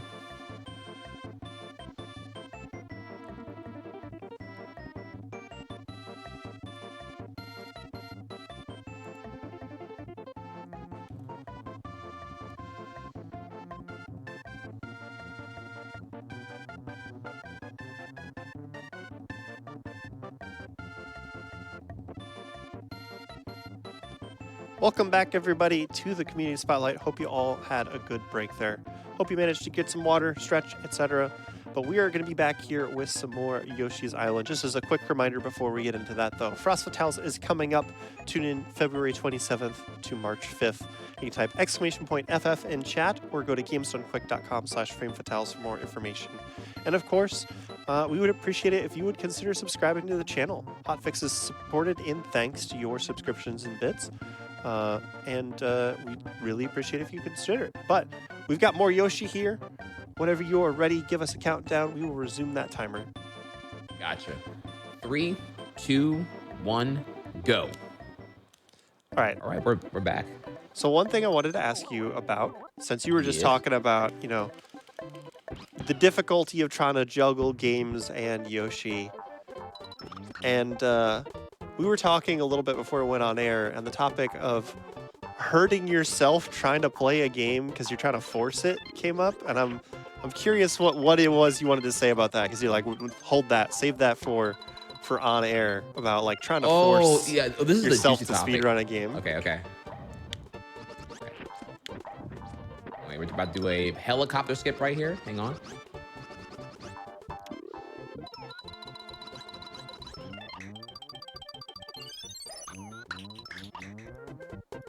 And successful. That cloud right there I just walked past was actually a helicopter window, and I have skipped it. So that's one of the things that I didn't do in 2015 that I do now. Sorry, this level's a lot. Hang on a second.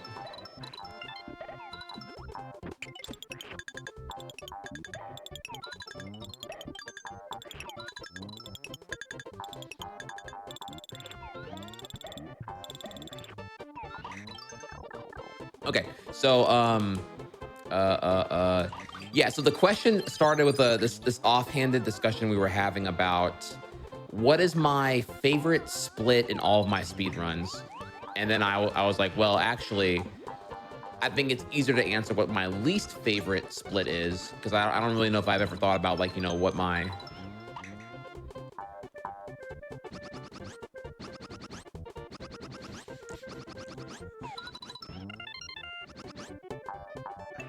easy. Okay. My least favorite split is comparatively. So then this topic pivoted into, well, I can tell you what I don't like, and therefore I can tell you like a game that I tried to really validate as a speed game, but I ultimately concluded that it's not a good speed game, and that I tried to shovel through so much pain to see like the good in it, but I just couldn't do it anymore. And the answer to that question is, it was Yoshi's Crafted World, released on Switch in 2018. Yoshi's Island that I'm playing right now, it's phenomenal. It's euphoric. Please play it. Comparatively, most of the follow-ups are pretty awful, I think, for a lot of reasons. Yoshi's New Island on 3DS is not good. Yoshi's Woolly World on Wii U is not good. And I think that one of the biggest offenders here is definitely going to be Yoshi's Crafted World for Switch. It is also, not only is it not really good to me, it's a rent at best. I would not recommend buying it. It's a horrendous speed game. You may ask why. There's a lot of like minor like gameplay things I can really nerd out here on and bore you with if I tried to. But imagine playing a game, a platformer, that is 40 levels long, and 7 of those levels are auto-scrollers. Nearly a quarter of the game is auto-scrollers. And they are long. They're like 3 to 5 minutes long. It is awful. So I when you tell talk you. duration wise, it probably is closer to a quarter than just total number of levels. Oh Oh wow, no. I haven't done that in a long time. That was oh my. You know what that was? That was the salt I was emitting talking about Crafted World manifesting itself into some kind of like karma. Yeah, I mean this level is tricky. There's a lot of like specific egg bounces you're trying to set up for these chain reactions. Um, so was that you tried to squeeze through a gap that wasn't big enough? Like what happened there? I walked through too quickly. The egg wasn't done destroying the spike wall that I was gonna walk through. Yeah. Oh, okay. But honestly, I was trying to like again talk about crafted world and articulating how to describe what about the game was annoying, and then my brain turned off for a second, and I didn't focus like I'm going to now. I mean, it's a little bit of what you were talking about earlier, where you don't want to autopilot on this run because you're having to fight old stuff and old bad habits you're trying to get rid of. Yeah, yeah, yeah. It definitely. Yeah, this is like a really hard level too. This level is huge and a lot. Okay. So yeah, I tried to muscle through. Like I really tried. I'm like, okay, you know what? What if I thought, okay, what if I play a topical Yoshi game? You know, I'm the Yoshi guy, right? So if I like play a modern release Yoshi game when it's out, I can, do that for like maybe a month or whatever, and then I can use that to like bridge the Yoshi curiosity bypassers and then show them the real drug, which is Yoshi's Island, right? That was my idea anyway. But yeah, I tried for 1 month to really give Woolly World a Oh, shot, and it was just that's painful. that's It was so long painful. for a game you're not enjoying. Yes, it really is. There's so many like small things here. I'll give you like the one that comes to mind the most here. If you have not played Crafted World, it's a game that I swear to you has the OST has 20 songs total, I believe, of which you hear the overworld level themes. There's only like 4 songs in total you hear per level. Oh, So it's a very repetitive, and I mean painfully repetitive soundtrack. And sadly, Nintendo loves to not put a volume toggle on their games, Mario Maker yeah. 1 and 2, as well as Crafted World. So, at a game where you're doing a lot of egg shots, and there are some sound cues that you need to depend on to do optimal egg shots, I need to hear the sound. I can't just mute it. So, as badly as I wanted to just like turn off the soundtrack, I couldn't. I had to endure it, and it super sucked. So that was very, very painful. It was a very repetitive soundtrack that I found very exhausting, and I had to kind of just like deal with that. So that and the absolute absurd density of auto scrollers just kind of like really left me like in a bind. I was like, ugh, oh my god, dude, how much longer can I really do this? Auto-scrollers are an interesting thing too, though. Like, there are some speedruns where the auto-scroller is placed just perfectly to give you that mental break, and it's nice. And other times where it's like, oh my god, why are there so many auto-scrollers? Even if there's like 2. It's hard to describe, but I also really like this level you're on right now because like the order of the doors that you're on is really interesting because you have to have so many keys, and the keys block your egg slots. So you want to do the doors that require more eggs first, and then move downwards that way. It's just a really cool level that you're on. Very keen observations. That's actually true. I do the doors in a certain order to make use of that aspect, in that the more keys you have, the less eggs you have available to utilize. So I am going to the most egg heavy doors first, and then the least egg ones after or later. Now you brought up a good point here though about the auto scroller. I only brought up that just kind of like, not make it about Woolly World too much. Yeah. But now that you've said that, I think it is noteworthy to bring up like the context over why I found the auto scrollers in that game so intolerable. Is it just my impatience, or is there more substance to it, right?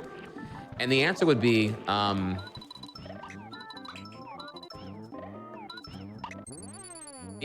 that. So the category I ran was like 100% essentially, like these are like the non like terrible version of that. Think of like, like it was like 100% in the context of if you're doing Breath of the Wild, you're not getting all 900 Korok seeds. The version doesn't involve you sitting there for like 24 hours straight. So it's like 100% for sane people. I guess we'll call it like that.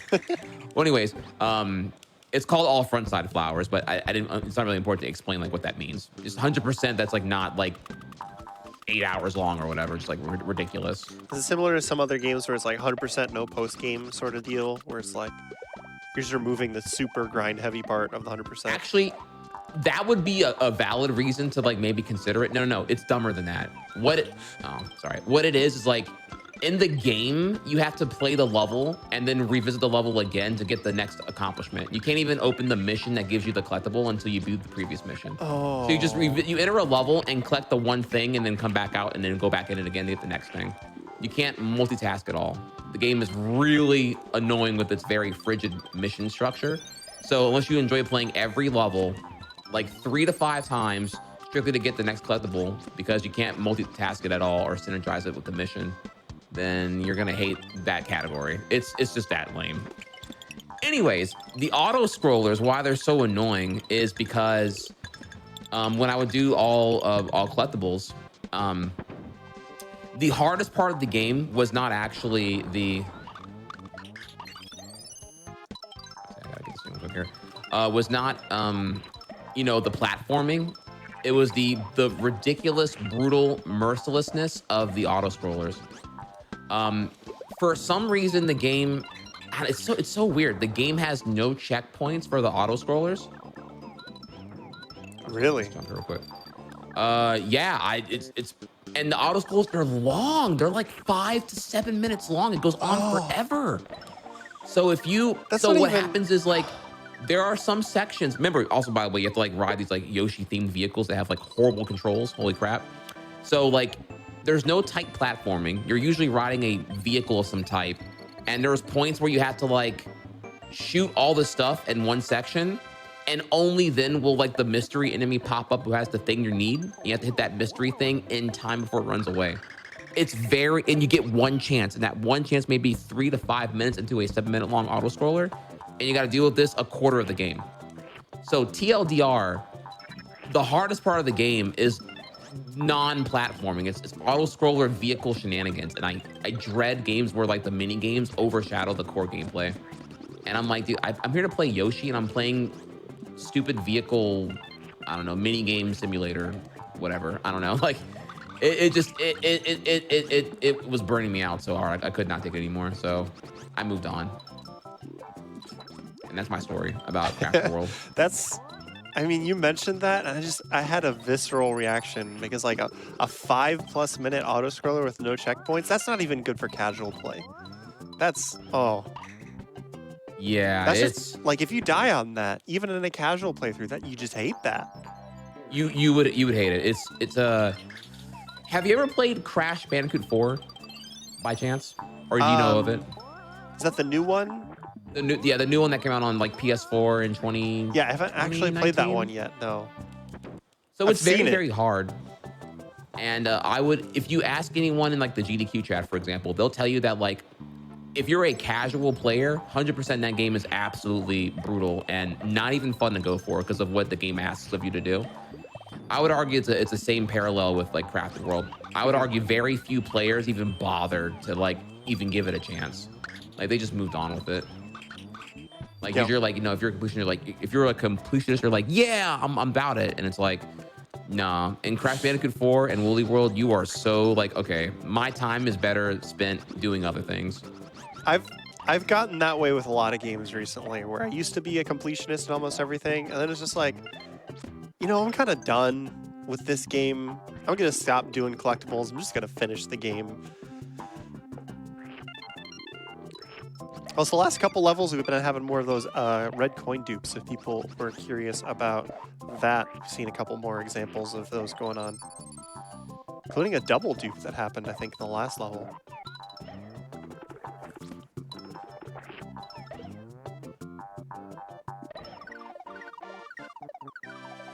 So, what was I gonna say about this here? No, you're making up. You're giving a great point about the completionist vibe. I think now, when there's like this like weird trait I'm seeing in modern gaming now, where a lot of the gaming reception is like, is this game worth $60 or $70? And they base their valuation of quality and value over how long the game is, you know, how many Mhm. hours do I get out of it? I'm just like, I'm kind of like excited now when a game has like a definitive ending and you can kind of like, you can actually knock it out in a weekend. Like every game trying to be like the next like open world massive Goliath that takes like, you know, I don't know, 80 hours minimum to even like see the endpoint of. I'm kind of like done with now, I think.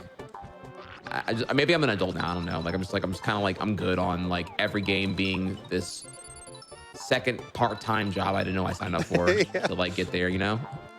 It's an interesting topic as well because I see people who say that like this game isn't worth $20, and it's like, I mean, this game was like 8 hours, really solid experience.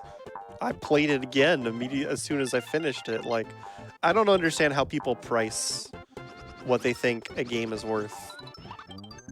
Well, it's also like no other medium gets that stigma. Like no book reader's like, oh, this book was only 200 pages, it stinks. Or this movie's only like 90 minutes, it stinks. Oh my god, movies are so expensive. Like, you know, no one's saying, you know, Toy Story 1 is like, you know, obviously worse than Cars because Toy Story 1 is like, you know, 90 minutes long flat and Cars 1 is 110 minutes. Don't ask why I know that, by the way. I'm not a Pixar super fan or anything, but you know. though those two facts are true. Cars 1 is 20 minutes longer than Toy Story 1. I did not know that. That's Anyways, amazing. I thought I got the star. Where did I miss this? Oh, Now I got to get 3 subs. Cringe. Except not cringe. Guys are supporting GDQ here. Let's again, that was karma because I did a sly, I did an unneeded jab on Cars 1. I apologize, Lightning McQueen. I did not, you know, honestly, I would argue that Cars 3 definitely was a lot better than it needed to be. So I apologize. Sorry, Pixar fans. I did not mean to belittle the franchise that way. I did not expect an apology to Lightning McQueen to happen on today's show. Ciao.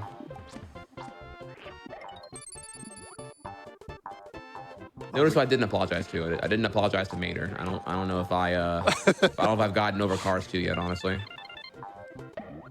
Oh my god, I love the baby chickens. They're so good.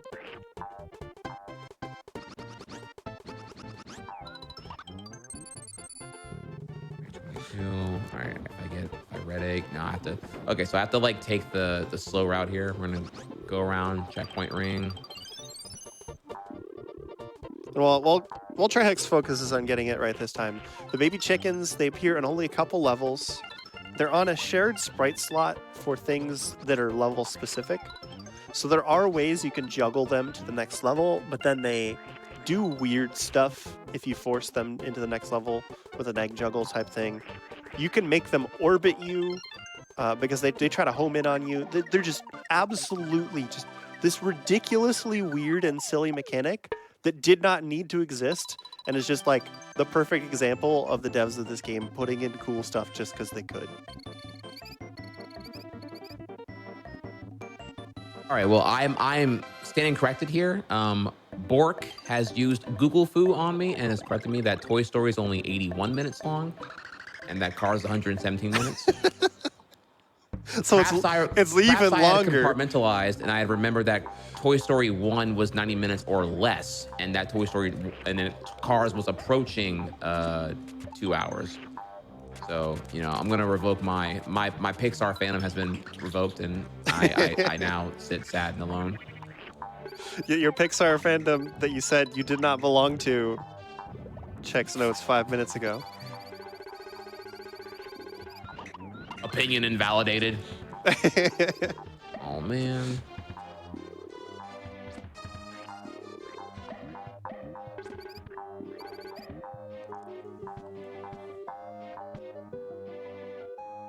I just grabbed that arrow dial in a way that was unintended.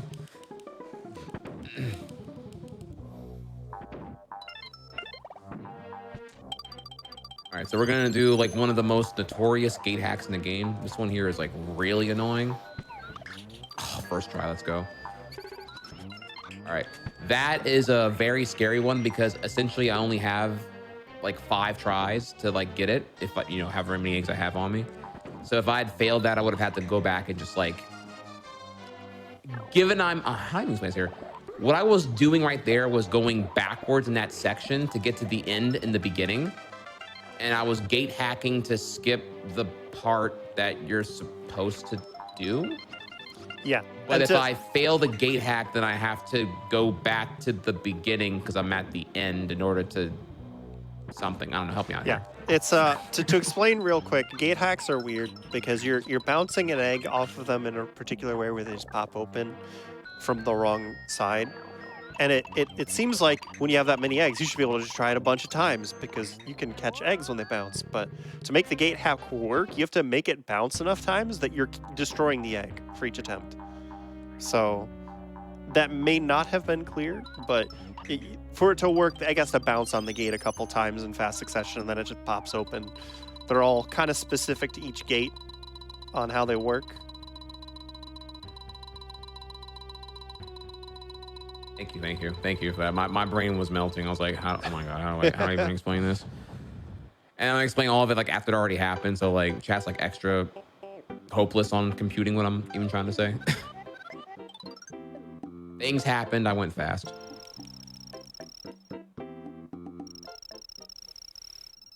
I love this boss. It's like you've had all these weird bosses, and then you just get a Koopa. Actually, I had a great discussion with my chat the other day about this. I was like, someone asked me what my favorite Yoshi Island boss was, and I was like, actually, all of them. They are all unique, inventive, and require a different property of either platforming or egg shooting to like figure out how to deal with. And especially And when you so get into actually, I love all of them.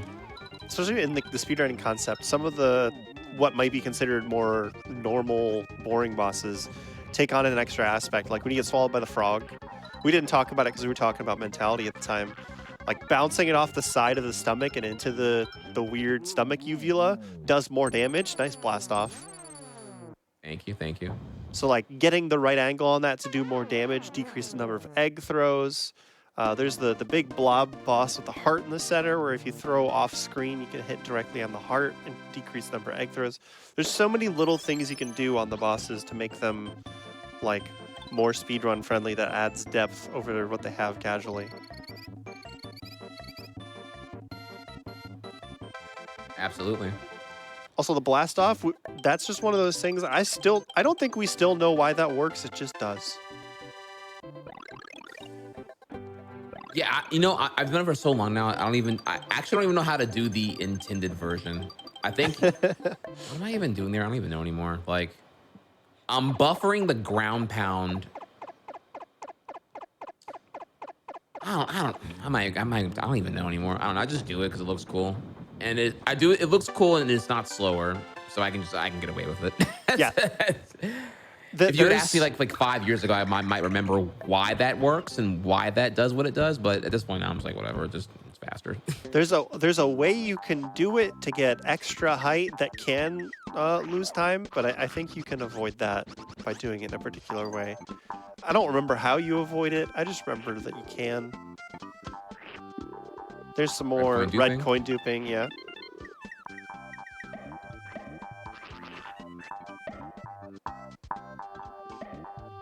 Someone in chat is saying you're ground pounding him before he lands is what does it.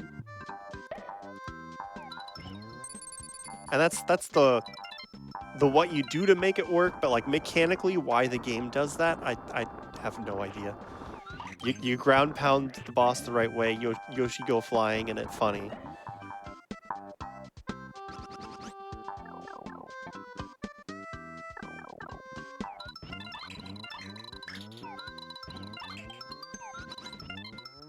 In that particular room right there, you're supposed to turn into a helicopter and fly around and shoot stuff, or fly around and like get the coins, but you can just manipulate the camera and shoot the eggs and snipe everything and get out of there quickly. Yeah, one of the big themes for Yoshi's Island speedrunning was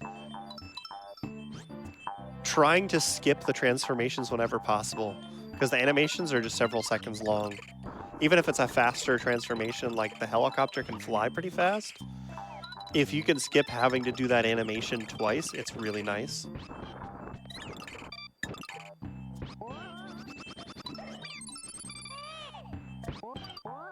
Okay, well this was okay.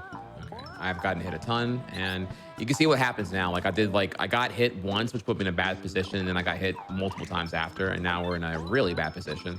So now I'm just short a bunch of stars, and I have to like recover a ton. Okay, though, I have a backup plan.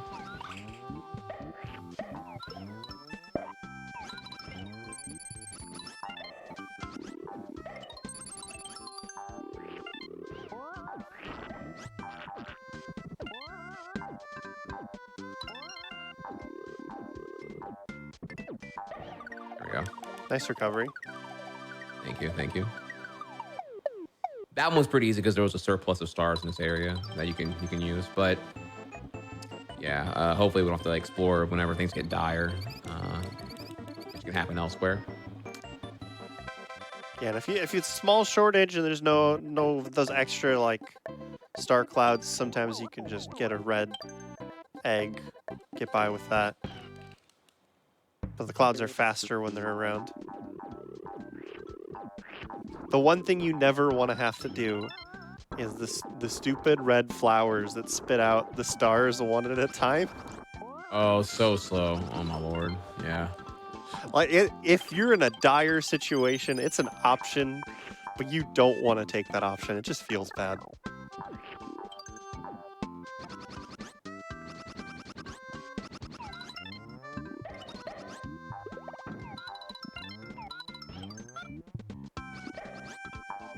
So we talked a little bit earlier about how, you know, some of the mentality issues you ran into before may have come from, you know, trying to do the growth of speedrunning while you're streaming. How different is that these days? Because streaming is completely different than it used to be back when you got into streaming, Yoshi. Oh my god, what a juicy question. Holy crap, that requires like a lot more brain power than I that is it's such a good question. I'm gonna openly admit that I need a minute to That's get there. perfectly fine. I'm realizing after I asked this question, this level has a really dumb bonus skip, so I probably could have waited a little bit longer.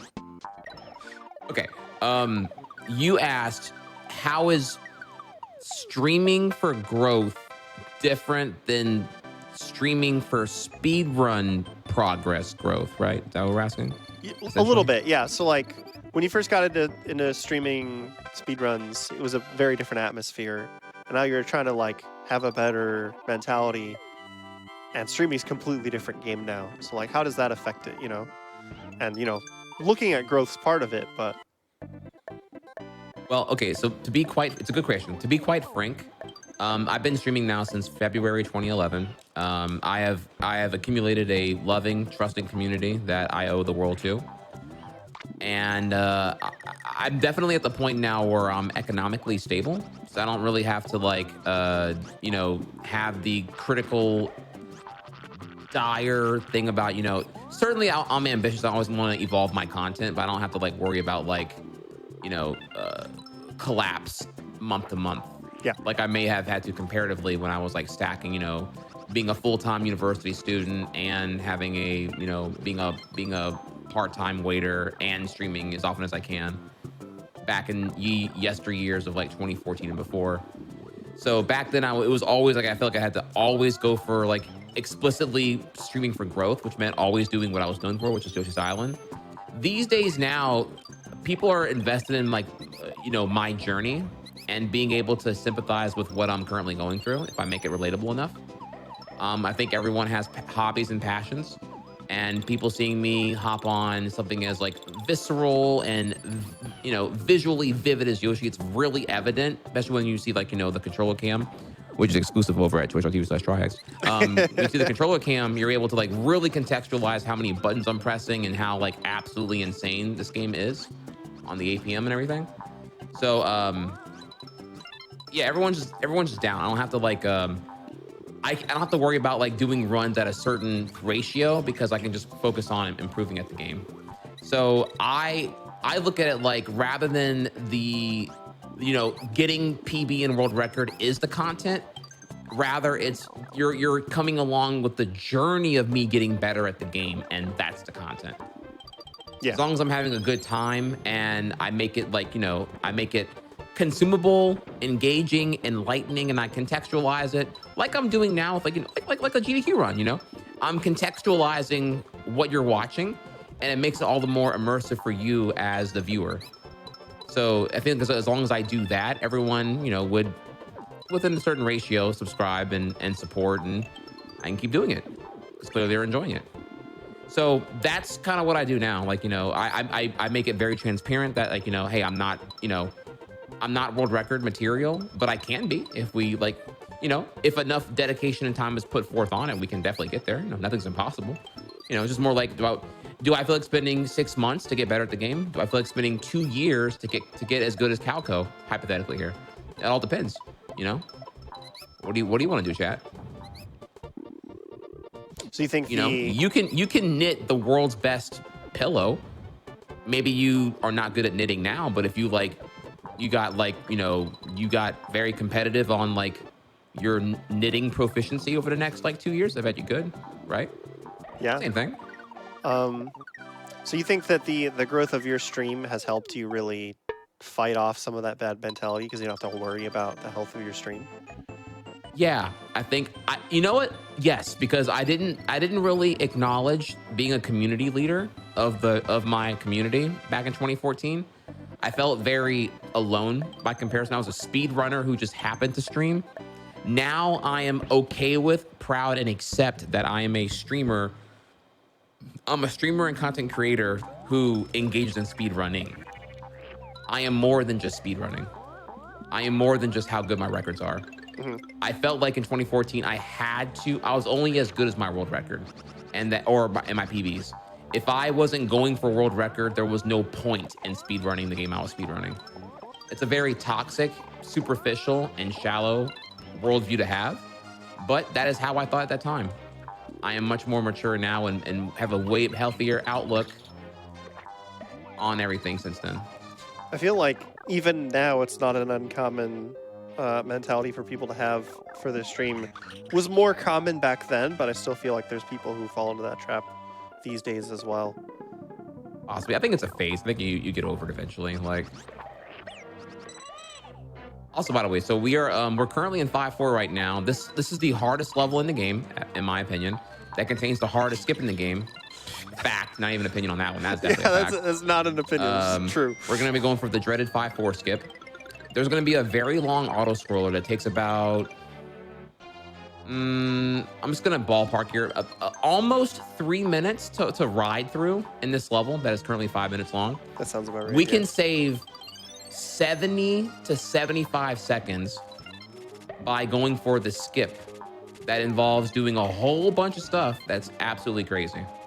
And unlike all the tech you may have heard before, this one is very obviously visually obvious. Like, you're going to know exactly how absolutely insane it is very soon. It's like under a minute now. So we talked briefly about perfect flutters before. You've got a 3-frame window in which you gain more height than you would expect from a flutter. And you can chain them together. You can maintain your height over time with very, very good fluttering. And there were tricks before that required hovering over long distances to skip something that people consider hard, and this is a completely different level. We're going to start off by riding the platform a little bit just so you can see how slow it is. The platform will stop at each section, give you an opportunity to get the collectibles, and then move on. But Trihex is getting red eggs on purpose because we're going to need some more stars along the way. We're going to need to dupe some coins. And then when we get about halfway through, there's going to be some bats that spawn that Trihex has to keep on screen and manipulate their position. So hard there. Oh, no.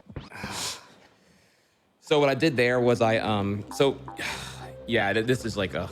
Yeah, you were hyping me up so hard. I was like, oh man. All right, this is like a really, really hard thing. Not only do I have to like flutter, but if you flutter too early, your input's eaten and you just fall immediately and die. Like there's no recovery. Like you're gonna lose way too much height. Yeah, I was trying to give the context for what was about to happen, but yeah. No, it's cool. I'm like mega nervous. So I just gotta like. This is you're cool. Ridiculously hard. It is hard to overstate how difficult this trick is. It's one of the few things that probably comes close to looking as hard as it actually is once you get into the hard part of it.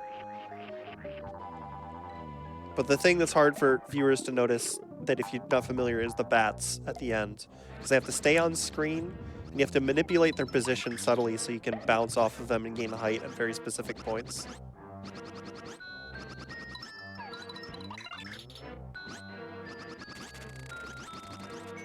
So these bats here, and we've only got 3 of them, so they're a resource.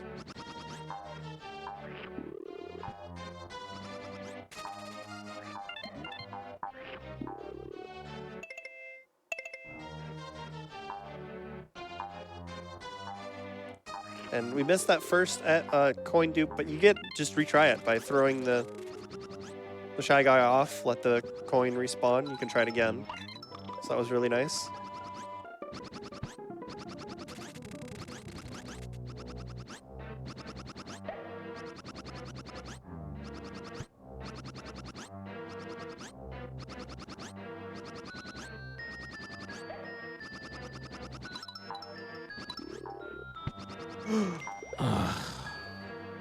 Lame. That was so lame. Oh no. That I didn't jump high. Okay, so that Shy Guy throw can fail for so many reasons. It's really unforgiving. You have to be in the. Oh, God, it's so annoying. That stinks. That's the worst because the hardest part was already done. All the bad stuff. The next part was actually the final thing to get there. That sucks. Sorry, y'all. You gotta you gotta come by the channel. This is like, it's so nerve-wracking when it's like, again, this goes back to that mentality thing. Like I was already like straight up. I practiced this for generally 20 minutes every day. Just I literally beat the insecurity, like how Bob Ross beats the devil out of that brush. I beat the insecurity out of myself on that one. I do it until it's autopilot brain dead simple, so I can nail it. Because remember, this is like an hour and 50 minutes into the run. Like this is like, there's all you can do to get ready for this thing here is to be, I mean, absolutely over filled with confidence. Yeah. Like the bucket's overflowing. And this is the boss we were talking about earlier, where using some similar things and hitting things off screen, you can make these eggs hit the heart directly without having to throw like 3 into the boss at a time. That was a nearly perfect boss fight. First shot missed. But yeah, I'm using visual cues on the ground to be able to shoot that there. Yeah, it's a hard trick. Hopefully you saw enough of it though to understand here how insane it is. It's really insane. I was doing red coin duplications. I was shooting a flower off screen through foam. I was literally up spitting a Shy Guy because if you keep a Shy Guy in your mouth for longer than 30 seconds, Yoshi will automatically swallow it. So you have to spit it out to reset the swallow timer. Yeah. I had to take the 3 bats that I had of the 4 that were there and I had to like respawn them facing opposite direction, manipulate their fall pattern or the bounce off of them without killing all of them individually. And finally, that Shy Guy up toss is so finicky. Oh man, like, yeah, and the whole that is thing, the worst. That's, oh God, the whole so thing defeating. builds up to tossing that Shy Guy at the end. It's such a cool trick, but it's so hard. Yeah, so it's all good though. Y'all, You'll just have to y'all watch saw the struggle and the Twitch.tv. peril there, you know, humanizing the speedrunner, so to speak. And don't worry, the world record gets a first try, easy. Actually, it's a harder version of it than I'm doing right there. Oh my god. You'll just have to watch twitch.tv/Trihex to see more of that. Yeah, Hit absolutely. nudge, give the man a follow. Yeah, that was a Valorant effort, but I did not secure it. It's okay though. Again, I would look at it like when I'm ready to like put in that work and do that 6 months of grinding, I would be doing like a daily 2 runs, first run no reset, and the no reset run would definitely crash and burn here because it has to. Like you just gotta get all that spaghetti out of your system.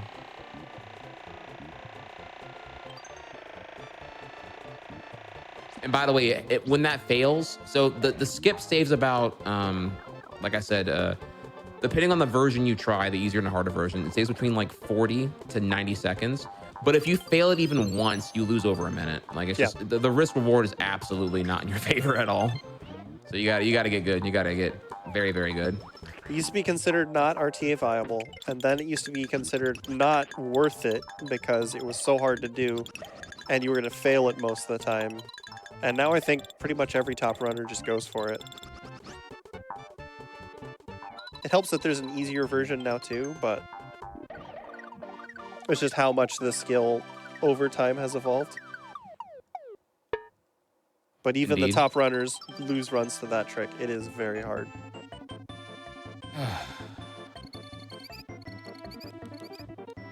Okay, so what are your hardest hitting questions, Rilken? Because I'm in our second of 3 auto scrollers now, so now you can hit me with all the heavy lifting. Question. I'm ready. We already went over a lot of them.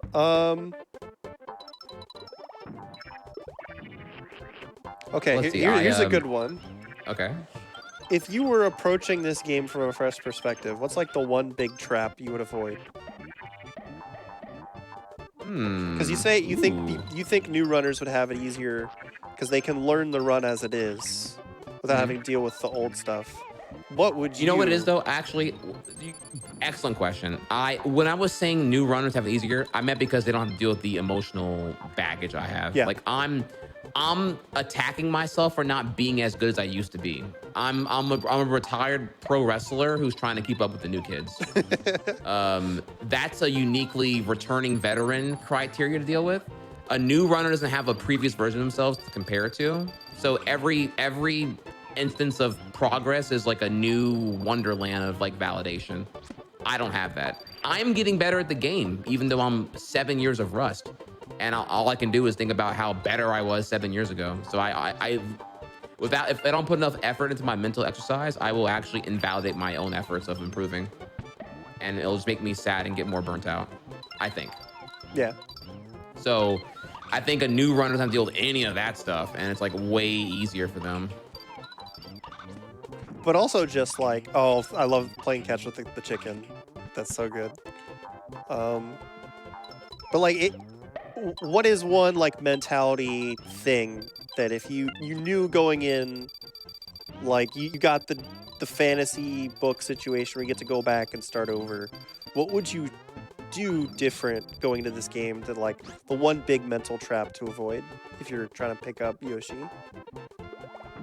That's a hard question. I don't know. I think the thing I observe most new runners do is they find aiming the Yoshi egg very, very unintuitive or very uninviting to do well. I probably should explain that here. When it comes to aiming eggs, you don't manually move the D-pad or analog stick to aim the reticle where you want to. The reticle moves at a set speed, and you just hold the aim button to let it move at a set duration. So therefore, it's like kind of think of it more like, I guess maybe like GoldenEye rather than like a conventional FPS in that context. The aiming happens through the passage of time through holding the aim button. You don't actually manually aim the reticle at all. I hold the A button to press the aim button, or I hold the A button to aim the egg, and then I use the R shoulder and L shoulder to lock on and pause it and whatnot. So therefore, like if newer runners find shooting eggs very stressful, I would say. And I generally would tell them, hey, listen, I know you don't want to aim eggs and you want to just like avoid that at all costs here, but you're gonna be so much more grounded as a confident Yoshi player if you just like grind and get good at shooting your eggs. Like it's 1/3 of the game. Jumping, making eggs, and shooting them. So a lot of new runners usually avoid that. So I would just hop in from the jump and be like, yo, it's time to learn how to shoot eggs. But what would I do telling future me how to like get better at the game and avoid stuff? Again, it's nothing technical. It's all the mental stuff. It's like, let go of the comparisons. Don't get caught up in like the superficial world record clout nonsense. Just focus on like enjoying your improvement and kind of go from there. Yeah. You will be a way happier person, stuff like that. And beyond that, here I got another one for you here, actually. So when we're using the splits, right, when doing speed runs, I would always have my PB splits on to compare to. So if I have like an abnormally good World 4, that's not representative of my average World 4. Yeah. Now I'm just like more mature about it. I'm like, okay, that's I find what's much more informative here is comparing to your average performance and making your average better rather than hoping for an exceptionally abnormally good XYZ portion to compare to randomly. Because all that does is like, okay, if you have like a godlike world 5, right? Then every run when you come in and you do like above average, but you don't do God mode, you still lose time. And Oh that yeah. losing time will feed into your insecurity. And that'll make you all the less confident to nail the later stuff after that. To the point where you now start dreading, okay, well, here's where I'm gonna lose time now. Like you start thinking about that kind of stuff because you're looking at your, a wonky PB split that does not contain a representative average. God, Matt, I got hit here bad. I'm sorry. No, you're good. Representative average. So now I just like I let go of all that superficial stuff that used to like hold me down for no reason and be in my head rent free. And now I use average splits, my average across the whole game. And it helps me wait. One, I reset less often, so I'm less salty about like, look how bad my time is. Ugh. I'm way more chill now, and I finish more runs, which is good. I'm like working my way through my ego to like not, feel like I have to have a godlike World 2 onward to like bother pushing through to World 3 and further in. So I would say that I would tell literally every runner that I think it's a better option, honestly. It's nice that we have that option. I mean, going back to the speedrun boomer thing, back in our days with W split, it was just a timer, and then we got splits as it came in. The whole comparing against different comparisons thing is pretty new thing. It's Indeed, it is. Take advantage of it. It's great. And it's definitely a trap that people can fall into because, like, I hear it all the time. Like, oh my god, I had such a good gold split on this the last run. And people are like getting themselves ready to lose a bunch of time on their splits because they know it's gonna suck when it happens. Exactly. Secure whatever. Again, go back to my earlier thing we were talking about in World 1 about that mentality being like king/queen/ most important. Whatever makes you feel confident. Whatever, if it's a placebo, I don't care. If it gets you in the zone, if it gets you in the flow state, then that's kind of what you want anyway. If you feel confident that you're gonna nail the trick, and I don't know, wearing your lucky sweatpants makes you enable some superstition that gives you more confidence, use it. Why not? Who cares? Double blind study. It's a placebo that gives you a higher probability of success. Then yeah, use it. I feel like we don't even have to get into the whole thing of if it's a placebo or not when it comes to mentality, because like, yeah, you're right. If it works, it works. When it comes to mentality and keeping yourself in a good like headspace, it might sound ridiculous, but if it works for you, hey, go for it.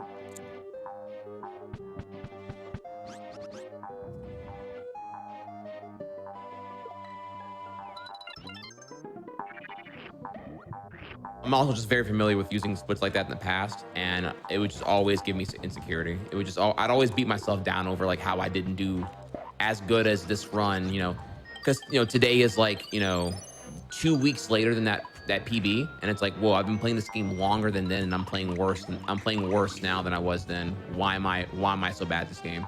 Just irrational junk like that'll get in my head, and it just ends up bogging me down. So from the very jump here, I just like. Day one was like, no, we're using average splits. Well, actually, first I started new splits. I didn't even use my 2015 ones. I'm like, no, this is not even relevant. I'm gonna start new splits because I'm not coming back. I'm not 2015 hex right now. I'm 2021 hex at the time. So we got to use 2021 standards of play. So I make new splits, and then I use the average. And now I do way more practice. Now I reset far less often. Oh, I used to reset like I used to be stuck in World 1 for like 2 hours straight. Meanwhile, I can save minutes in World 3 onward and just never even get there because I couldn't get over how bad my World 1 was. The thing you were saying earlier about how runners can sometimes over practice the beginning game. Yeah. That was me. My ego would not let me get over that.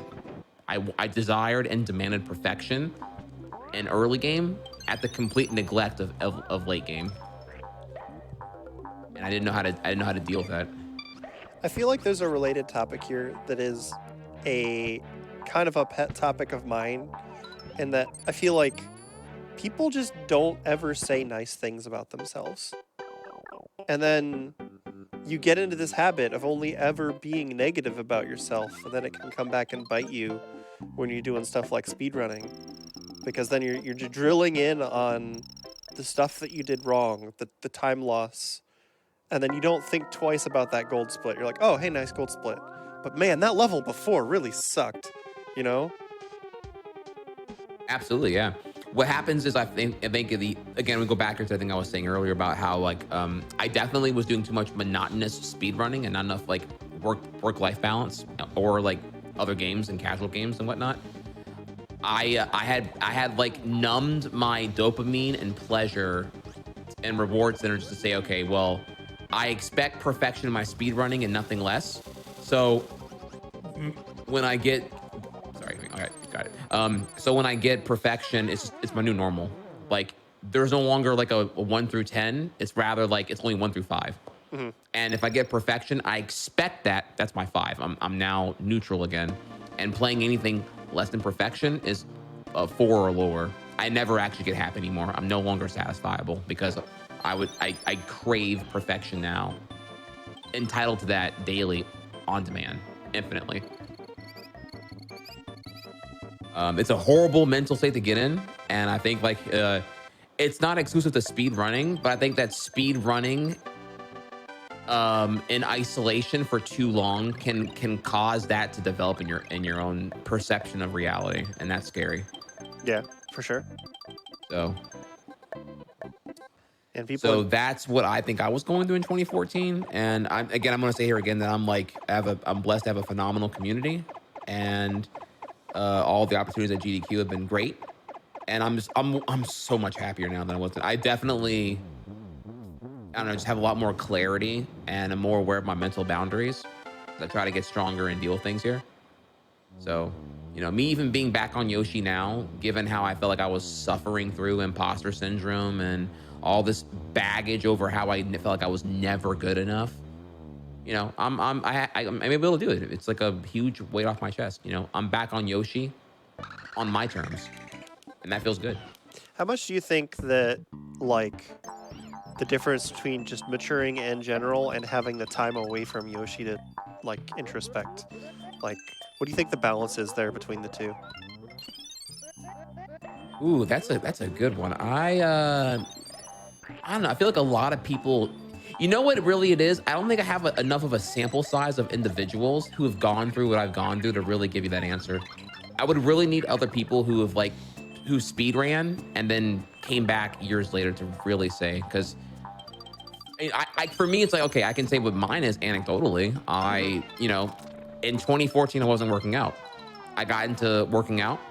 I got fit. I love exercising. I love fitness. I think it helped me a ton with my mental in so many ways. How did you? Help my confidence, help my self-love, self-acceptance. I don't know, many other things. You know, I think it gave me structure. You know, I used to be such a night owl and I wouldn't even be tired until 4 a.m. and I would sleep in for 10 hours. I'd wake up still groggy, blah, blah, blah, blah. Now, you know, now I guess you want to call me boomer hexer now. Like, I think waking up early is like the hot stuff. I'm a big advocate for circadian rhythm. I try to be in bed for 9, awake at 6 a.m. I'm at the gym by 8 o'clock. I cook all my food. I'm on that meal prep grind. So what happened with that box? You like perfectly clipped your egg through that tiny gap above the box instead of hitting the box. I hadn't seen that before.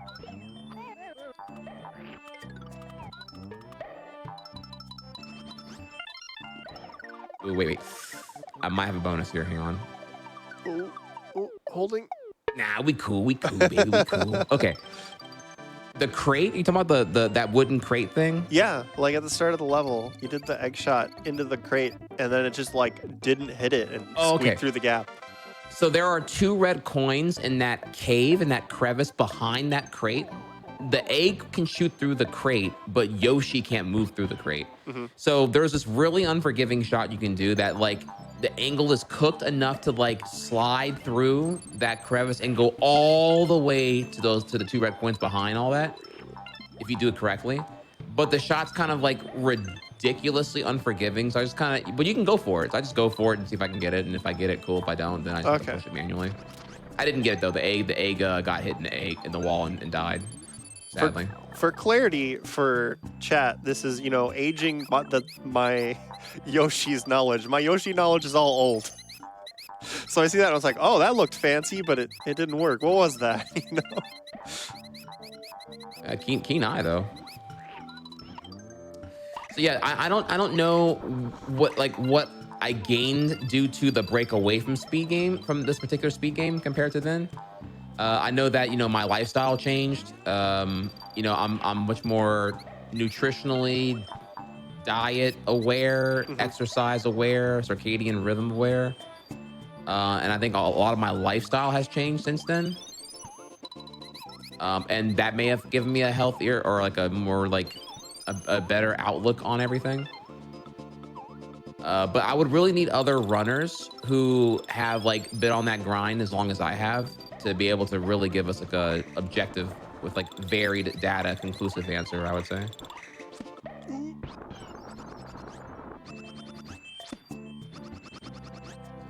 That was a little scary right there. It was very scary. We cool. Thankfully, right when the screen freeze happened, you had the boulder right there. That could have been lined up in a much scarier situation than that. Yeah, I was supposed to untransform above the baseball buy and then bounce off of him to go to the end, but I got caught by the chomp rock, so I just had to like make a quick decision, a very quick one, to be atop of it so I can like not die. That entire pit of spikes was like an instant death. It's interesting that your answer for that comes down to like the health decisions that you've made you think are a big part of it, and especially since you're talking about circadian rhythm, because this is the dangerous one. Okay. Now we cool. For the fans, give it to them. Yeah, so you got some fuzzy. Those are the platforms, though, that when they wiggle, you can just fall through them if you're not paying attention. So you got to be really careful if you're fuzzy on those platforms. But I find that really interesting answer because ever since I worked in StarCraft, actually, my natural sleep rhythm has been nocturnal. And I've been fighting it for a long time. And over the last few years, I actually stopped fighting it. And I feel like I'm in a better place now than I was before. So it's interesting to hear you say that, because like we've had very different experiences, especially when it comes to like fixing our sleep patterns, However, circadian rhythm does not mean waking up in the AM and going to bed in the PM. It just means waking up consistently and going to bed consistently at the same times. Yeah. That's all it means. So what's your body clock? So and you may naturally be nocturnal. Yeah, right? I go to sleep at 6 a.m. and then I wake up at 2 p.m. and that's very consistent these days. Wow. Okay. But it used to be that, like, especially for the late night gamer hours, you're up late anyway. You feel like your sleep schedule is wrecked, so you just do whatever because you're committed to it. And I was just going to sleep all over the place. Maybe not being consistent about it. But these days I'm pretty consistent about it. I'm just on that nocturnal grind. It's just my body, when I don't have a schedule I need to hold to, I kind of drift towards it anyway. So that's where I kind of landed. You know what I would say about this? So one minor context here, I was a waiter. So therefore my work kind of skewed towards being up late because, the restaurant closed late and that's when all the clients were there and whatnot. A dinner shift always was worth more than a lunch shift. etc. But what you're alluding to about crap, what was I gonna say about this? Thing I had and I forgot it too. Would you just say again? I'm sorry. Can you repeat it again, please? I was talking about how it was interesting that you're talking about how you think lifestyle changes were a big part of it, and I've had successful lifestyle changes that are very atypical with like being nocturnal. Oh, geez, what was I gonna say about this? Sorry, my brain's like, you ever have like an idea and you lose it, and it's like, oh my Oh, god, all the time. That's happened oh my multiple god, times during this show, and then I oh my remembered god. again, just What happily. was I? What was I gonna say? Oh my god, I had it. You're talking about No. how it was like circadian rhythm is like keeping the rhythm, not necessarily which rhythm it was. I don't know if that will Yeah. help prompt it. What about that? Oh, it's gonna bug me. I'll think about it now. I forgot what I was gonna say. I was on something about why I was a waiter at night, and it was gonna relate to something about something about something. I can't remember what those two somethings were. Jesus, It happens. I it very happens. much sympathize because of the ADHD life. So I I understand.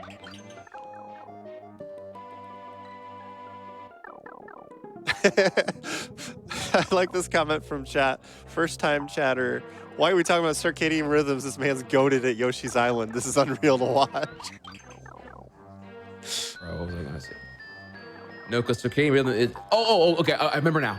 I remember. Oh, Oh, God. Okay.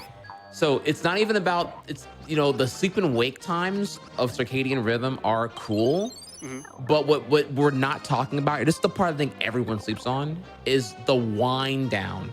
Certainly Yeah. waking up can be groggy and annoying and require like a disproportionate amount of like self-discipline to really just like wake up and stay up and whatnot, even if you're groggy on a schedule fix or whatever here. But no one has a public dialogue about the wind down, what it takes to like actually get tired and fall asleep at the times you'd like to here. Like if you actually want to, you know, be asleep by 10 p.m., what do? What measures do you take? What should you do? It's And this is also the other issue here. I would say that. Oh, go ahead. Go ahead. I say it's also about giving your brain some time to calm down. Because, like, I think especially with gamers, we've all done the thing where you do the marathon gaming session, you realize you're just exhausted, and you go climb in bed immediately, and then you can't fall asleep because your brain is replaying the game in your head while you're laying there because you didn't take the time to like wind down afterwards. You know? Yep, absolutely correct here. So yeah, so this was me for a while. I would I would get off work, come live and stream, for 3 to 4 hours or whatever. Speed running at that too. So it's just, adrenaline pumping, everything, right? And then okay, well, whatever. It's like 2 a.m. time for me to go to bed, right? And I just hop in bed and it's like I'm totally wired. So then I'm like, okay, well, I'm wired. I can't fall asleep right now. Might as well whatever, Twitter, YouTube, my phone, I don't know, like just after stream web browsing, whatever, right?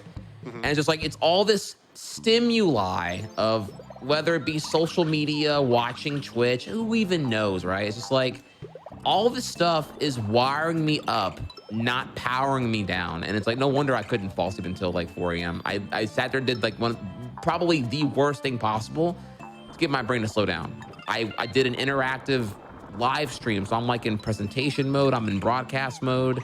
We're all hyper attentive whenever we're live, because we're not in a realm of comfort. You're now actively thinking about, not picking your nose or any kind of micro action. Not that I pick my nose ever here, obviously, but like any micro action act. You're being hyper attentive, right? So it's Yeah. like you're not calm, you're not relaxed, you're very alert, you're very presentation mode, survive mode, if you will. So I realized that, and I was like, okay, wow, how do I fix my schedule? If I conclude that I want to actually do circadian rhythm, what do I do here? And then I realized, okay, wow, when I was reading on it, it's like, okay, yeah, you have to you need to obey some kind of wind down ritual that kind of gets you away from all the stimuli that would get you wired. And that includes like any kind of monitor, any kind of like blue hue light. Reading is really good for this. but generally getting away from social media, getting away from, quite frankly, Twitch, Hmm. can help you really get there. So this is like when I started adding more of these practices and concluding here, okay, if I'm gonna stream until 8 p.m., then that's me admitting and giving the consent here that I'm okay with being up until at least 10 p.m. Yeah. Because like you can hop in a bed when you're not tired, but all you're doing is you enable the opportunity to get frustrated over how not tired you currently are. And you're gonna be idle in bed, just like thinking about how you wish you were asleep right now, or what you have to do tomorrow. And it can cause you to stress out about it, and ultimately be in a limbo of frustration and inability to properly get tired. So, I think it's also um, interesting because like different people have different ways of winding down for that. Like I used to do reading, um, but the current thing that I do is my phone with like all the anti-blue light stuff set on it. Just a dumb idle game. Like some of them are objectively not good games, but it's not a super high-paced game. You just sitting there, you're watching the numbers go up, maybe getting some upgrades, and then it's calming for me, you know, in a way that maybe other people be like, oh my god, it's a game, I'm playing a game. I I have a friend who loves to play idle games just because he loves watching the numbers go up, you know, but just yeah, a some repetitive static pattern can be familiar and welcoming. Um, yeah, there's exceptions and conditions to the rule, clearly. Mhm.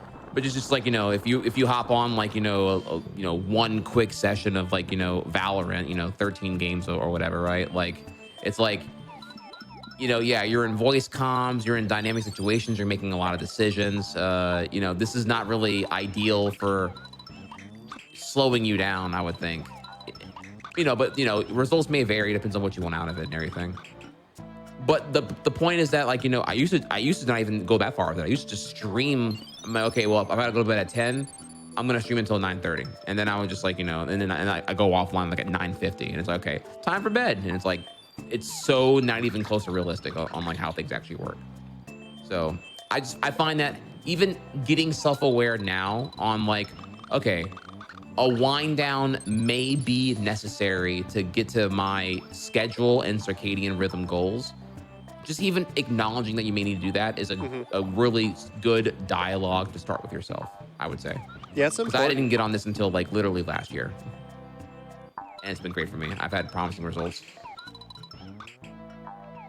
Yeah, it's important. I think a lot of people, especially um, gamers who are, you know, frustrated that they maybe don't get as much time gaming as they want, they push themselves right up until when they got to go to sleep, and then they don't have the time to wind down, and they're tired the next day, and they feel like they're missing out on gaming time because they're so tired, and it kind of can create a bad cycle there. Or just gotta take care of yourself, you know.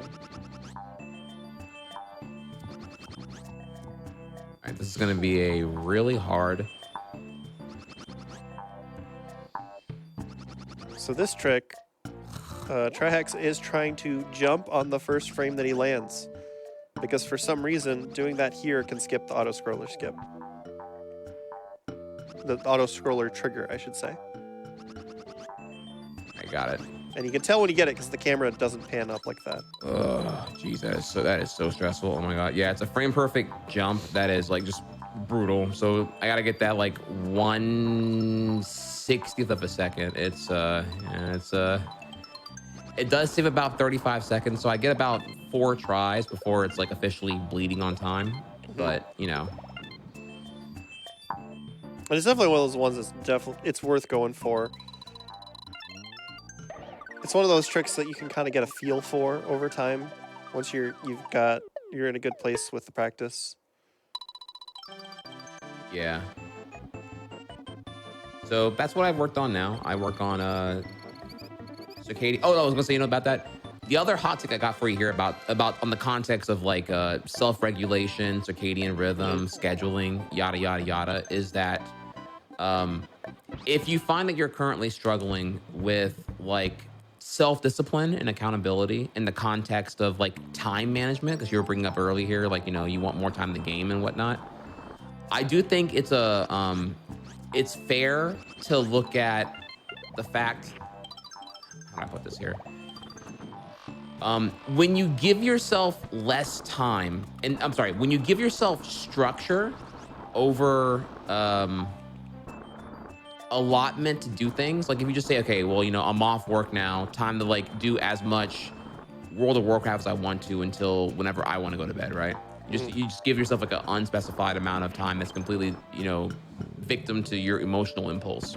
I'm playing WoW until I'm tired of playing WoW, and that's that, because it's my time. It's my me time now. I was at work all day, now it's me time.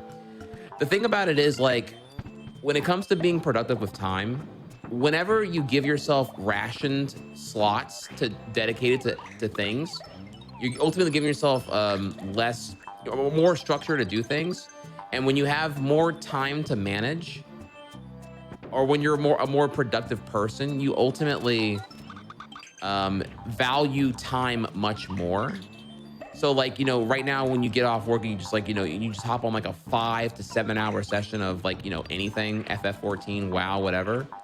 You don't even really contextualize what that 7 hours could have done comparatively. If there are things that you are aiming to get around to doing ambition wise, but you just like, don't even have the footing established yet in the context of, sorry, it's like so hard to talk about when I'm playing. Oh my God. Oh my God. What was I getting at here? I hope I'm making sense here. When you don't have a footing and structure, you don't even have a context over like how much time you're spending doing other things could be.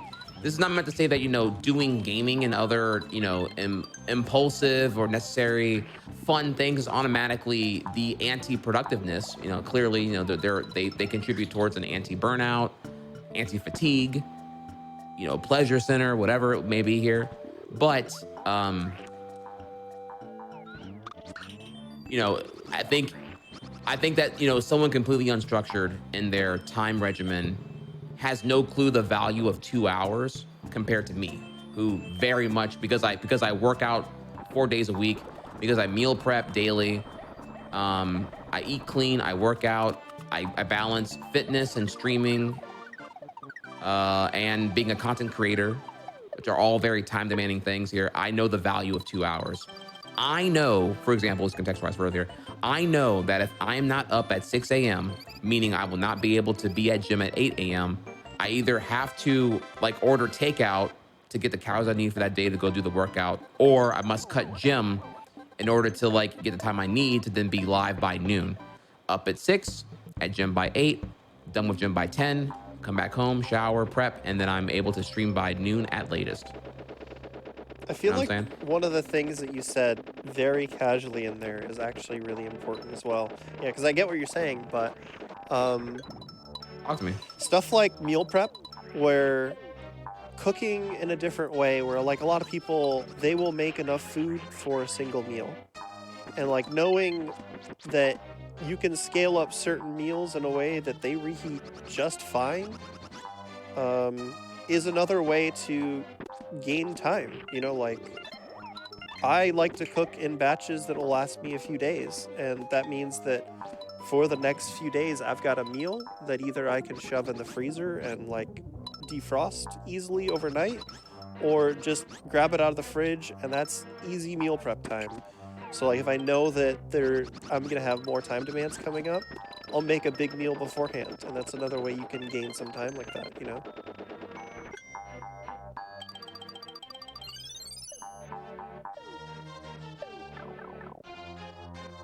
There's certain things you can do when you're time planning that you can scale things to prepare for more in your future, where it's taking you less time overall than doing it daily. Yep. Yeah. Yeah. One second, I gotta. Of course. All right, so I have to do like this. That was a rare thing that doesn't usually happen. I have to like flutter way over here now and try to get this recovery. One second. I normally am running a platform, but I got hit off the thing right there. Yeah, no problem. Go ahead and do this. All right, there we go. Yeah. You don't have to do like.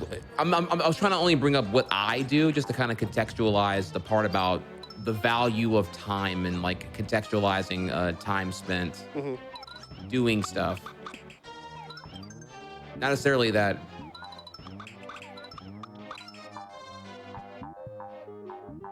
Oh, jeez, that was like so sloppy. Oh my lord. Oh my god, that doesn't even happen. Oh my god, I was just like absolutely in a bad spot there.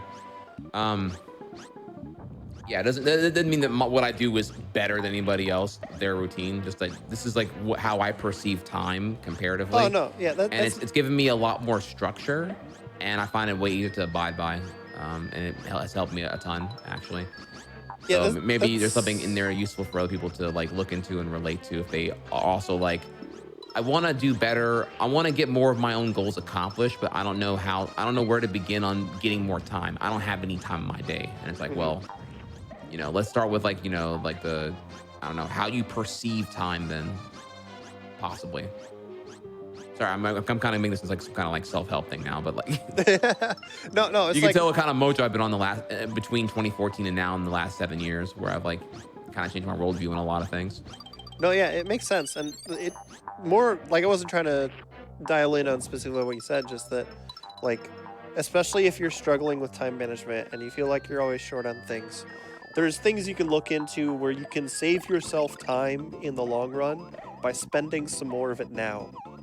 And I feel like that's something that people don't consider often enough when they feel like they're short on time. And like meal prep is one way you can do that, but there's a whole bunch of stuff where spending a little bit extra time now can save you time in the long run, and that'll unlock more of that free time that you're yearning for. Okay, down 8. We're gonna do this crazy gate hack right here. And of course, we're talking about this on a level that's actually very hard.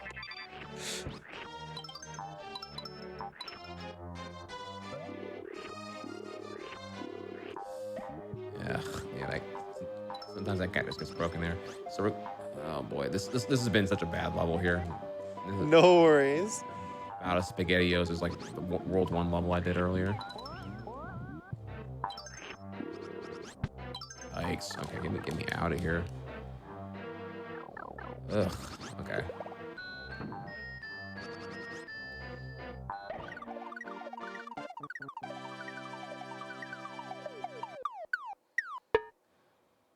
Um. We got there in the end. Sure, I got the 100 here. Okay, we're cool. um. What was I gonna say about this? So yeah, this is normally the final level in the game, but remember we do have the extras still to do. So this is like Mhm. the 4th to last level actually, even though it's conventionally the final level in the game. Yeah, and you already did some of them. You already did levels 1, 2, and 3. Or worlds 1, 2, and 3. But then there's gonna be more that'll unlock when you finish all 6 worlds with hundreds, right? I'm sorry, I was I was listening to you talk and I was like, okay, yeah. You say, yeah, I agree with this. And I was waiting to like reply and I swear, and I didn't track my position on the Yoshi helicopter. Oh, I swear, chat, I'm good at this game. No cap, no kappa. I mean, I think it's interesting that we were talking about this right before this happened because I think we're also bleeding into the time where it's getting later than when you would normally go to sleep, isn't it? Oh yeah, this is me being a very naughty boy right now. I would be completely out of here way before like 11 o'clock normally. Yeah, this is also like, yeah, not good, not good for the circadian rhythm today. But it's an L I'm willing to take for the greater good of a GDQ segment. So And you can occasionally make a one-off bad decision as long as you're aware it's a bad decision. yeah, if you have the capability to course correct, that's the real thing here, right? It's not about avoiding falling down. Rather, it's about the capability to get back up. Mhm. So anyone can abide by a schedule, but can you repair a schedule and or routine? Do you have the discipline, accountability, and motivation to do these things? That's the question. I have multiple friends whose solution to getting their schedule wrong is to stay up all day, and it never works. Yeah, I don't think that's a good idea. I think you that is the whole like yeah, just stay up and do the whole like 22-hour pain fest. Yeah, I'm not a fan of it at all. Person working production right now just gave me the double thumbs up with a huge grin. You know, I get it. There's a lot of people who just like, you know, your lifestyle, your job, your occupation, you don't have the luxury to like whatever. You just gotta like crank out the I don't know, the caffeine, the 5 hour energy shot, the whatever, and just like, you know, I don't know, figure it out tomorrow, quote unquote. Mm. I get it. You know, I'm not hating on it. I personally think it's like a facade. I think investing in yourself and being able to like fix your own schedule via your own means will be a way more fruitful reward.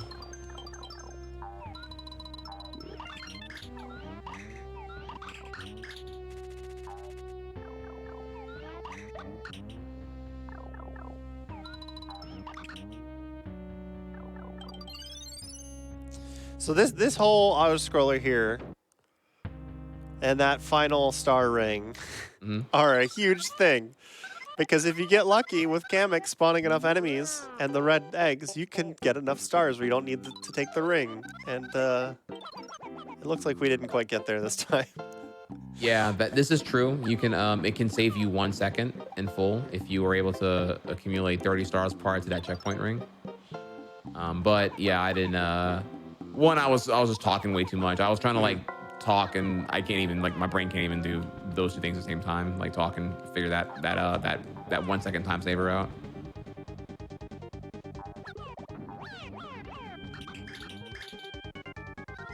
Oh, I like this freeze frame. This is a good alternative. You can do better. I put Bowser too far in the corner. If you put him a little further to the left, you can do some funny shenanigans Hmm.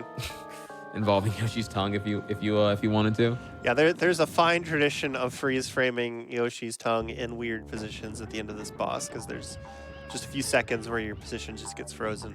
And this is probably, I think, one of the biggest culprits of something that is way harder than it looks in this game. This boss fight Oh, this boss sucks. fight is so hard. Oh my It god! is And when you so mess hard. up, when you mess up, oh, God, I can do you a 5 minute monologue on this boss fight alone here.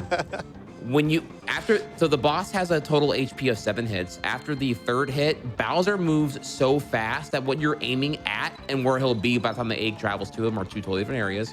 You have to already know that. Oh my god, look at me! I'm trying to talk while I aim here. You have to like already know how the fight. Hello, where are we at? Okay, there we go.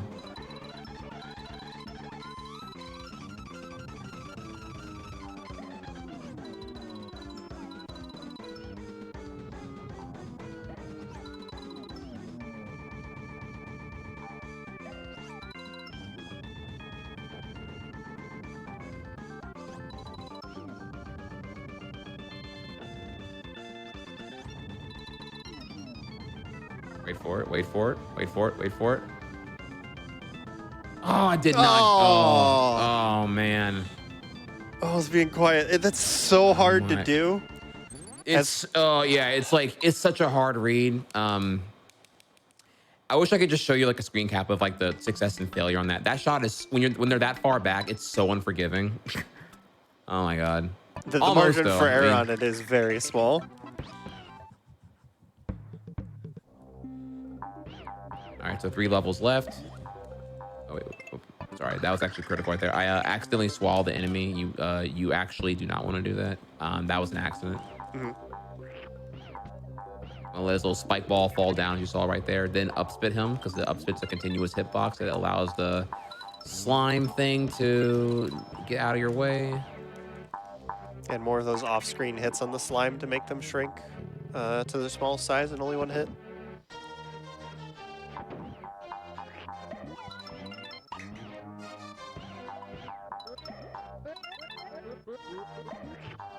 Shoot through this thing right here and do this, fall down.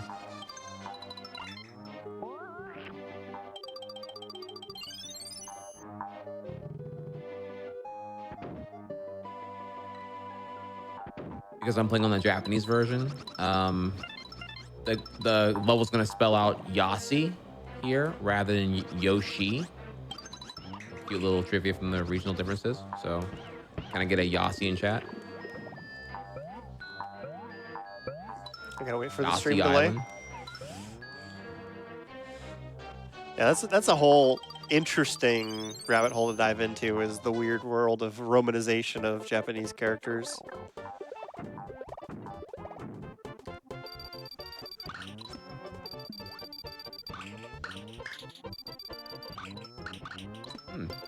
So someone in chat said that this is the hardest level casually. Really? I don't know if I might disagreeing with it. It's interesting because again, as I said earlier, I'm so far removed from what this game is casually to players because I've been playing it for speedruns for so long. I actually would be curious many savvy casual players like what they would perceive as like the hardest level in this game. I mean, that section you just went through, I think most casual players would not know that they can completely trivialize it by ducking the entire time. So, like, I could even see that being hard your first time through. Ooh, someone's asking, why Japanese?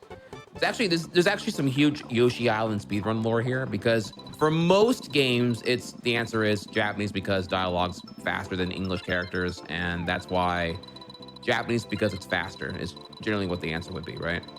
However, for Yoshi Island, it's actually marginal. It's like it technically is faster to play a Japanese version, but it's only like 3 to 6 seconds over the course of a 2.5-hour run. So it's trivial.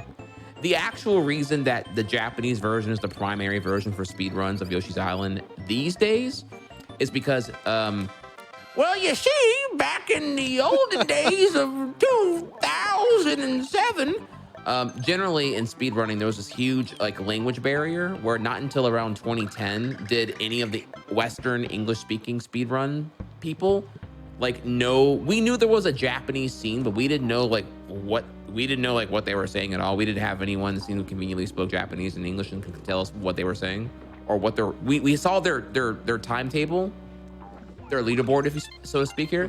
But we had no clue what it said or anything, like what their rules were, and also the videos were conveniently not hosted where the timetable was. It was just like, I don't know where their runs are. I don't know what they're doing. So I gotta do this real quick. So ultimately, all I knew was that they accepted the Japanese runs only, and running on an English cart meant that I could not submit my runs there. So purely for the basis of competing with their times and showing that I was better than them, I got a Japanese cart to be able to submit to their leaderboard. So competing with the Japanese runners when there was a huge language barrier was the reason why I went Japanese back in 2010. We later on figured out by coincidence that the Japanese version was also faster, but that was the initial reason why I went Japanese. Fun fact of the day. I've heard stranger reasons.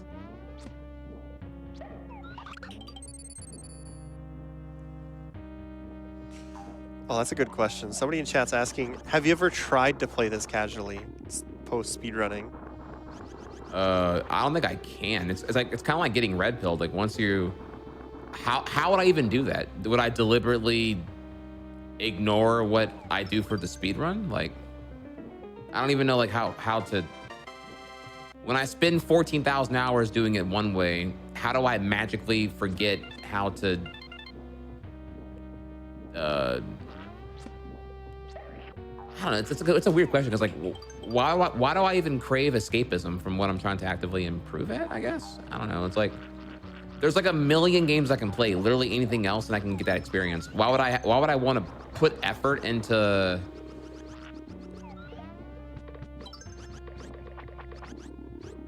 Like, you know what I mean? Like I can get the casual experience of playing a game with no effort, playing literally anything else. Playing this game, I would have to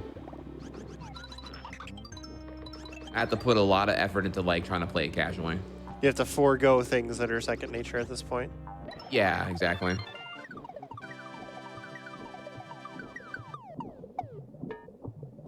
So, I mean, also, it's not like you feel like you lose something when. Okay, here's a more important way to look at it. I think your question implies the idea and framing that you lose a casual capability to enjoy a game when you start speedrunning it, which is not true. I would argue that when you speedrun a game, you enjoy it so much that casual play alone didn't fulfill your thirst nor itch for more of that game. You know, you play through Paper Mario Thousand Year Door. Oh my god! Oh my god! Oh my god! Get out of here, please! Thank you. Oh my god, camming. This level's so annoying, by the way. OMG. It's a pain. Okay, all right, we're back.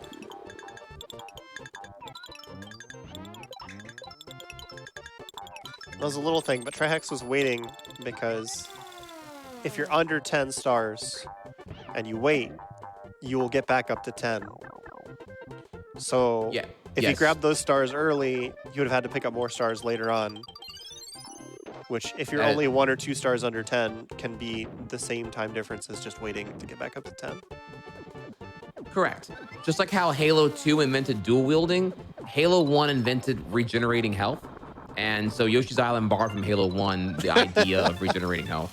FYI, true fact. So, shout out to Master Chief, shout out to Halo 1 and 2.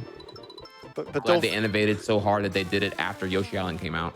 yeah, but Crazy how that works out. don't forget that the soundtrack was inspired by Persona. Exactly. But yeah, the idea that you like that you cannot enjoy a game casually, or that enjoyment has been like nullified in the pursuit of speedrunning. Because like if you enjoy, to me, how speedrunning happens is like if you like really enjoy Paper Mario, right? And you beat it and you love it so much that wasn't enough. You want to beat it again. And then it becomes like an annual tradition. Like you revisit Paper Mario and you beat it like once a year, every year, right? And then, but you love the game so much that even that's not like quenching your thirst for more of that game. You want a sequel, you want more, but there's no more game to be had. So you have to find a new inventive way to enjoy the game, to give it a fresh new experience.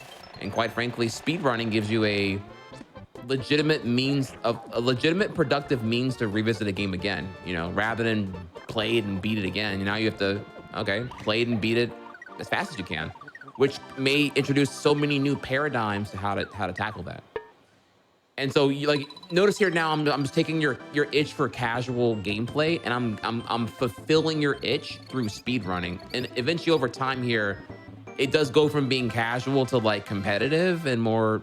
Also timer in 3 seconds. And now, or time.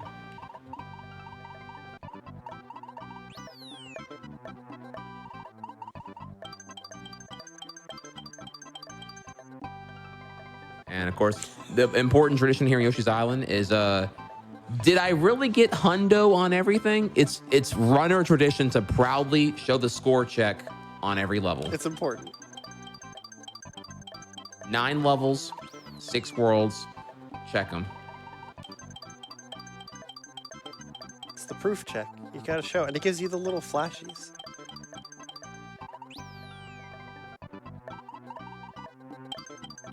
It's a good point, though. Like, I think certain people think that speedrunning cannot be a way of enjoying a game, which is false.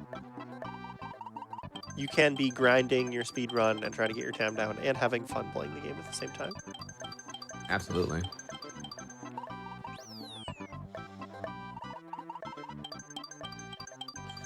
But we've finished the run.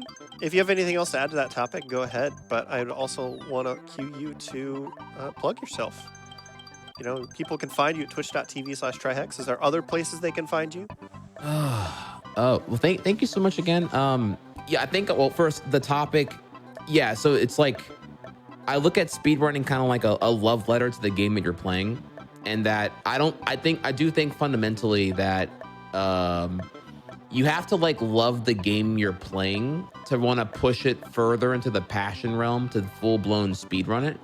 You know, I'm old school in that. I've never, you know, the idea that like a competitive scene alone or like a monetary bounty alone can motivate you to like do something as investing and much of a time sink as speedrunning a particular game is a little bit like foreign to me. I mean, I'm sure certainly it exists. People will just speedrun a game even though they're like, it's a game that they've never played casually, but they love speed running it. Like theoretically, that could be a thing. But I think it's like very like uncommon at minimum. But generally, I think that most people who get into speed running a particular game, they do so because they love the game and just like again, they want more and there's not like more of the game to the sequel, the game. So it's just like right, you got to speed run it, I guess, or it's like like a cool productive way to like get more out of that game. I've definitely You know, had a game where I finished it. I'm like, oh my god, this game was amazing. I want to play it more, and then I just booted up and tried to do it again, just a little bit faster. Like just because that was what felt like natural, I started speedrunning it. Just because the game was so much fun, I wanted to play it more. So exactly right. So yeah, I just wanted to like nullify that concern here that you can't can you enjoy a game casually once you're in the speedrunning rabbit hole? And very very much so, yeah. It just depends on like what casual can mean at that point here. This was a very casual speed run. I didn't. This run was hot garbage, but again, we were commentating, so it's all good, right? yeah, Now, thank you again, Railkin, for having me on. Thank you, GDQ, for having me on. Y'all can catch me over at twitch.tv/tryhex. Yes, I'm the global emote tryhard, but the channel is TRIHEX. I'm going to be live every day, so I'll see y'all tomorrow because I'm going to be I'm preparing for this marathon that I'm doing for Glitch, the Glitch exhibition soon. So you can come over to my channel and check out more about that later on tomorrow. I also am excited to say here that I'm resuming my YouTube. So youtube.com/tryhex. So you'll be if you want to catch my Yoshi runs and other speed run fun things, I encourage you to go over there and check it out. I'll be resuming the YouTube on Thursday. I took a 1-year hiatus to reaffirm myself on my priorities and my fitness. And I'm happy to finally say that I'm doing better on everything here and I can start delivering quality content again on the YouTube. So if you want to go over there and check that out, I look forward to that. Finally, I am most active on my Twitter. So you can go over to, if you want to, twitter.com/tryhex. You can go there and see. I always share when I get a new PB in Yoshi Island. I've been posting more Twitch clips more than ever lately, so you can see all my sick Yoshi Island gameplay. And if you enjoy all my commentary and banter now on fitness and circadian rhythm and meal prep and all those positive posy vibes, I got that in spades over there too. Maybe you'll enjoy my takes on certain topics. So those are my plugs. I love you all. It's been great. It's been very, very welcoming here. I would say it's time to go, but I am a man of my word, Railcon, and I right. believe I owe you I owe the channel some justice, right? Yeah, I think it's 3 units of justice was the number we ended on, right? Oh, let me open up the stream, and man. Now, this is going to require me to crack open my wallet. So I'm going to need, I got to farm a little bit here. I'm going to need some try P2W from my community to show me what is the most powerful card in all of Yu-Gi-Oh.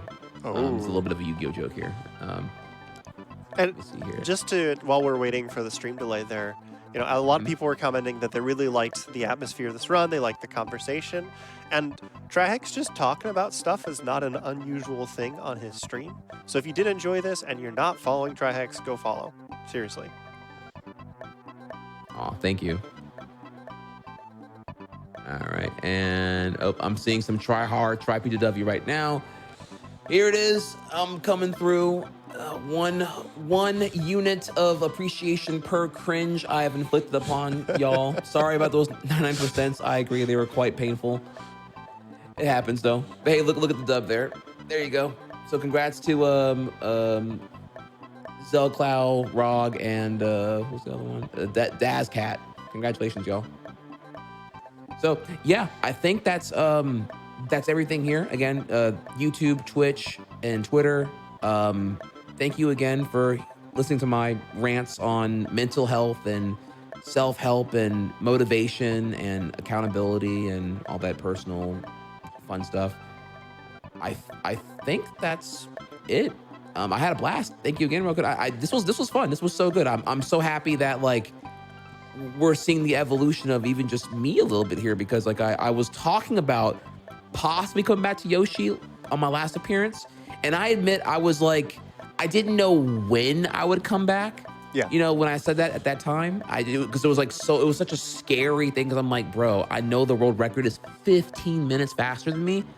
Am I ready to confront like whatever it's gonna make me feel like a complete shrimp? Like, you know, like it invalidates your ego almost. You're like, Oh yeah. I was second place 7 years ago. Now I'm like irrelevant. What do I do? You know, or you know, in my own head. Honestly, by the way, my run from 2015 is still number 10. I'm still in the top 10 right now. But like, just you know, that gap is so daunting that it's like insane. Like, Yeah, it so can definitely be insane. scary and Calco is so intimidating. talented. Calco But you know, is ridiculous. Calco was good even a long time ago, and now has that run. Just yeah, I should humanize him actually. Calco, for y'all who are not aware here, is a Chilean speedrunner who he's an SMW machine. This man hopped in and dominated every category in SMW one, if I recall correctly.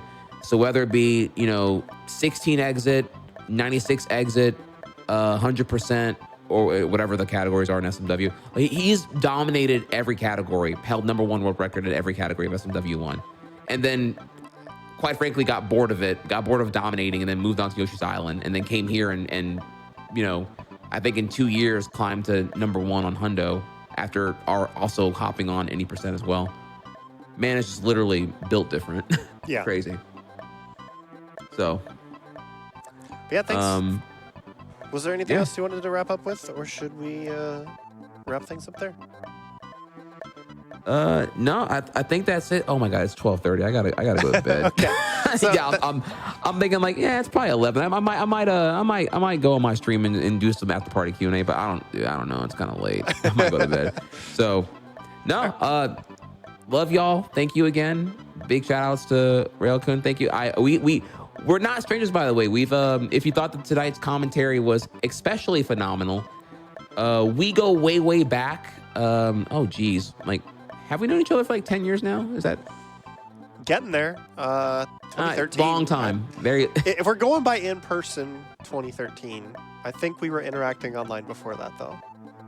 Yeah. Because okay, you said 4-8 centers. That meant 2013 and sooner and older. So yeah, I don't know. We're both boomers. In internet sense, we're both definitely boomers. Because once you hit like, if you were around before Fortnite, you're officially a boomer. So sadly, we're both like about to grab our walking canes and, you know, I don't know, like walk to the cafeteria for our daily multivitamins or whatever.